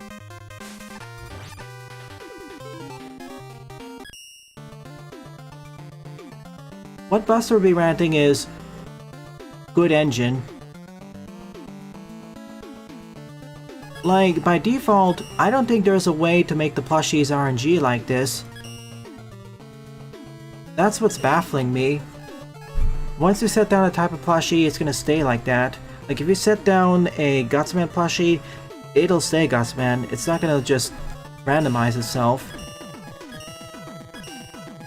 And I know what the correct plushie is supposed to be because the first time around, it was fine.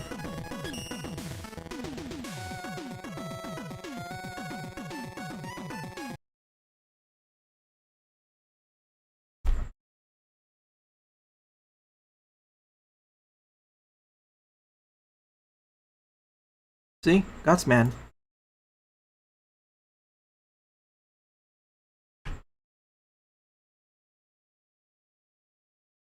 Okay, last time I died, I couldn't make one of these jumps. I think I died here? I'm not sure, actually. Okay, I'll just put her here.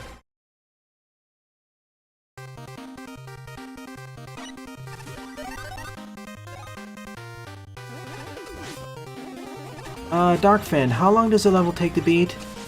If it takes half an hour, I can do it during this session. If not, next week.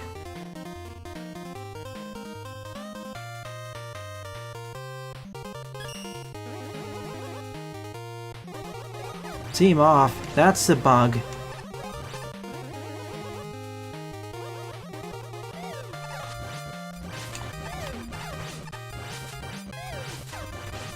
Like, I need to make it very clear to you, this is not a seam off situation.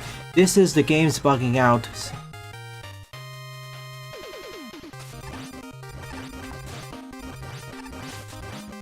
I'm saying that because it seems like a few of you in chat don't seem to understand the implication.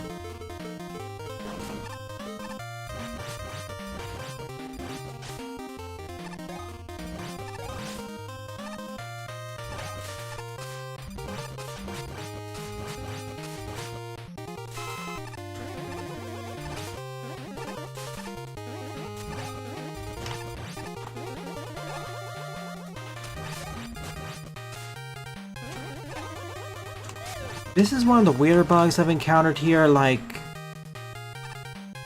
maybe it's serialization, deserialization? Because typically with these sorts of maker bugs where a new update breaks an old stage, it sort of breaks in a consistent fashion, like consistent replacement of one asset from A to B, or because of changed behavior. This is one of the more baffling ones of...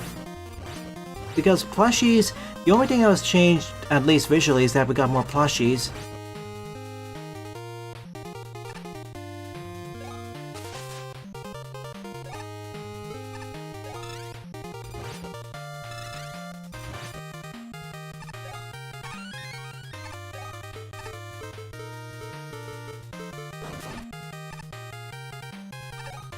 Uh-oh. It's fine, Darkfin. I'll do it next week then, so I got plenty of time, instead of having to rush it.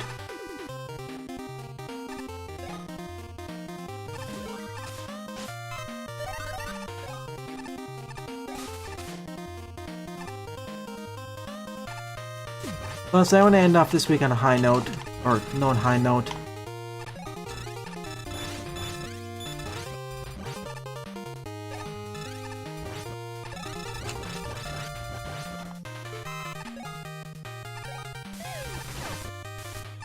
It's weeks like these why I come back and play Maker.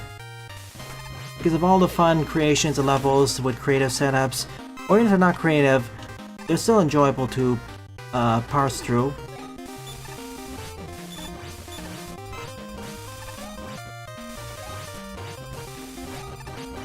Not to mention, of course, all the interesting and fun discussions, insightful discussions that happen on the side of these streams.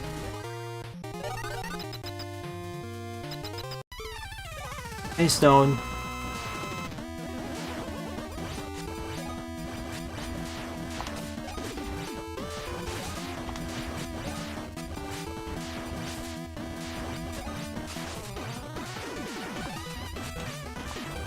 Goodbye.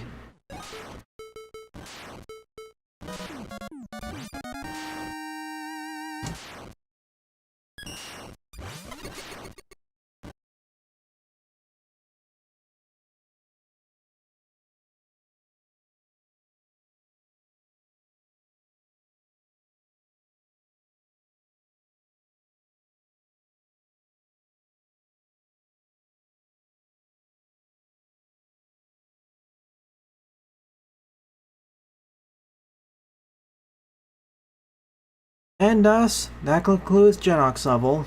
A bit anticlimactically, but the most interesting part was the visuals and the weird bug we discovered by a complete accident. I don't know what to say other than, huh.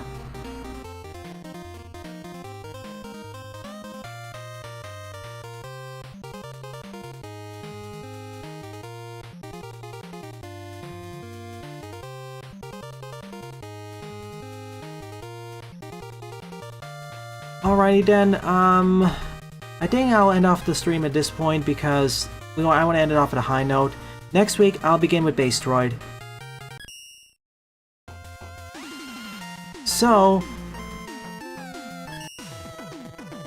of the 15 levels I covered in today's morning stream, my two favorite stages would of course be 10A and 10B, Undertale, Hopes and Dreams, and Save the World. Both by the team that made Mega Marino League Week 6 Retro Week, with an honorable mention going to Sunflower's Emerald stage. Good job, and thank you to everyone else who submitted your levels to me, it's really appreciated. Rocket Fortress Final is the name of that. However, before I end off the stream, I want to show off a video followed by the art showcase, so give me a moment. And here we are. Slash Sale sent this, Slizer Flameborg stage.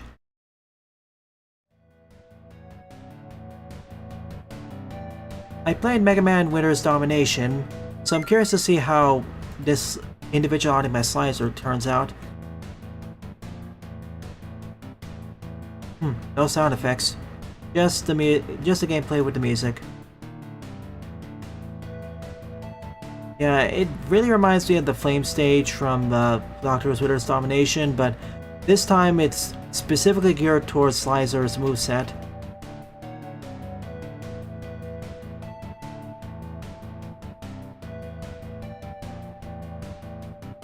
Oh, we have to keep jumping like that.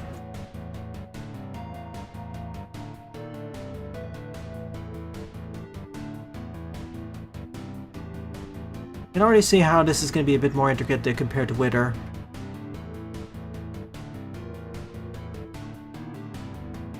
The dashing action needs a few more frames. Maybe one more action pose, or a transition between the start and the dash itself.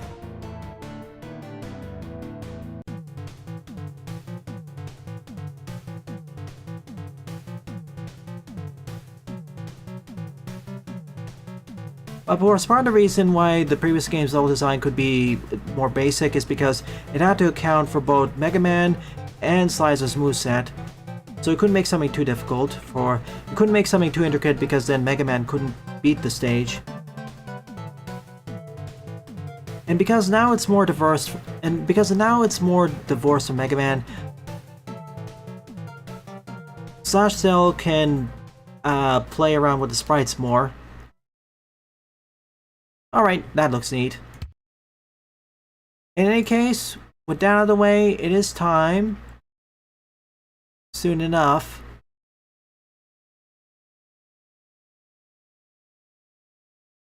So with all that said and done, it is time for the art showcase. Jungle Kids Fan Art Competition, Taxon of Blue. Nice.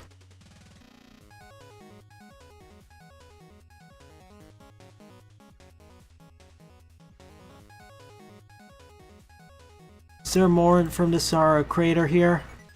Nope, just this.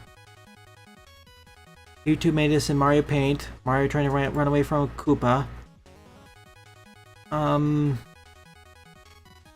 Rather basic, especially considering the tool set that Paint allows you to have.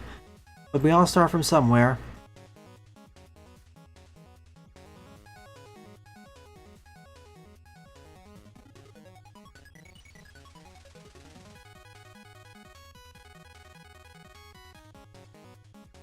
Done, ready for my arrival, Worm. Groovy. Who is the original? Okay, I see. Okay, not gonna lie, the quality of this image when you shared it directly is not the best. I'd prefer if you could type out who the creator of this is, because even though it's there's a signature on the bottom right, the image quality is low enough to the point where it's hard to read. Final version of World Tree's Wily Base. See you in about 2.5 hours, Jaden.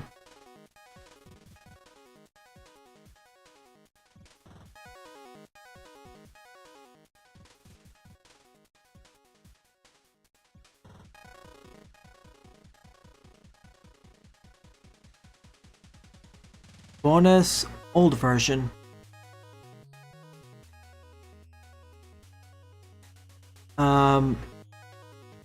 Where is the Reddit post that this links to? If you send me a link to the Reddit post as well, I'd accept that as a better source, but as it stands right now, this is a little bit insufficient.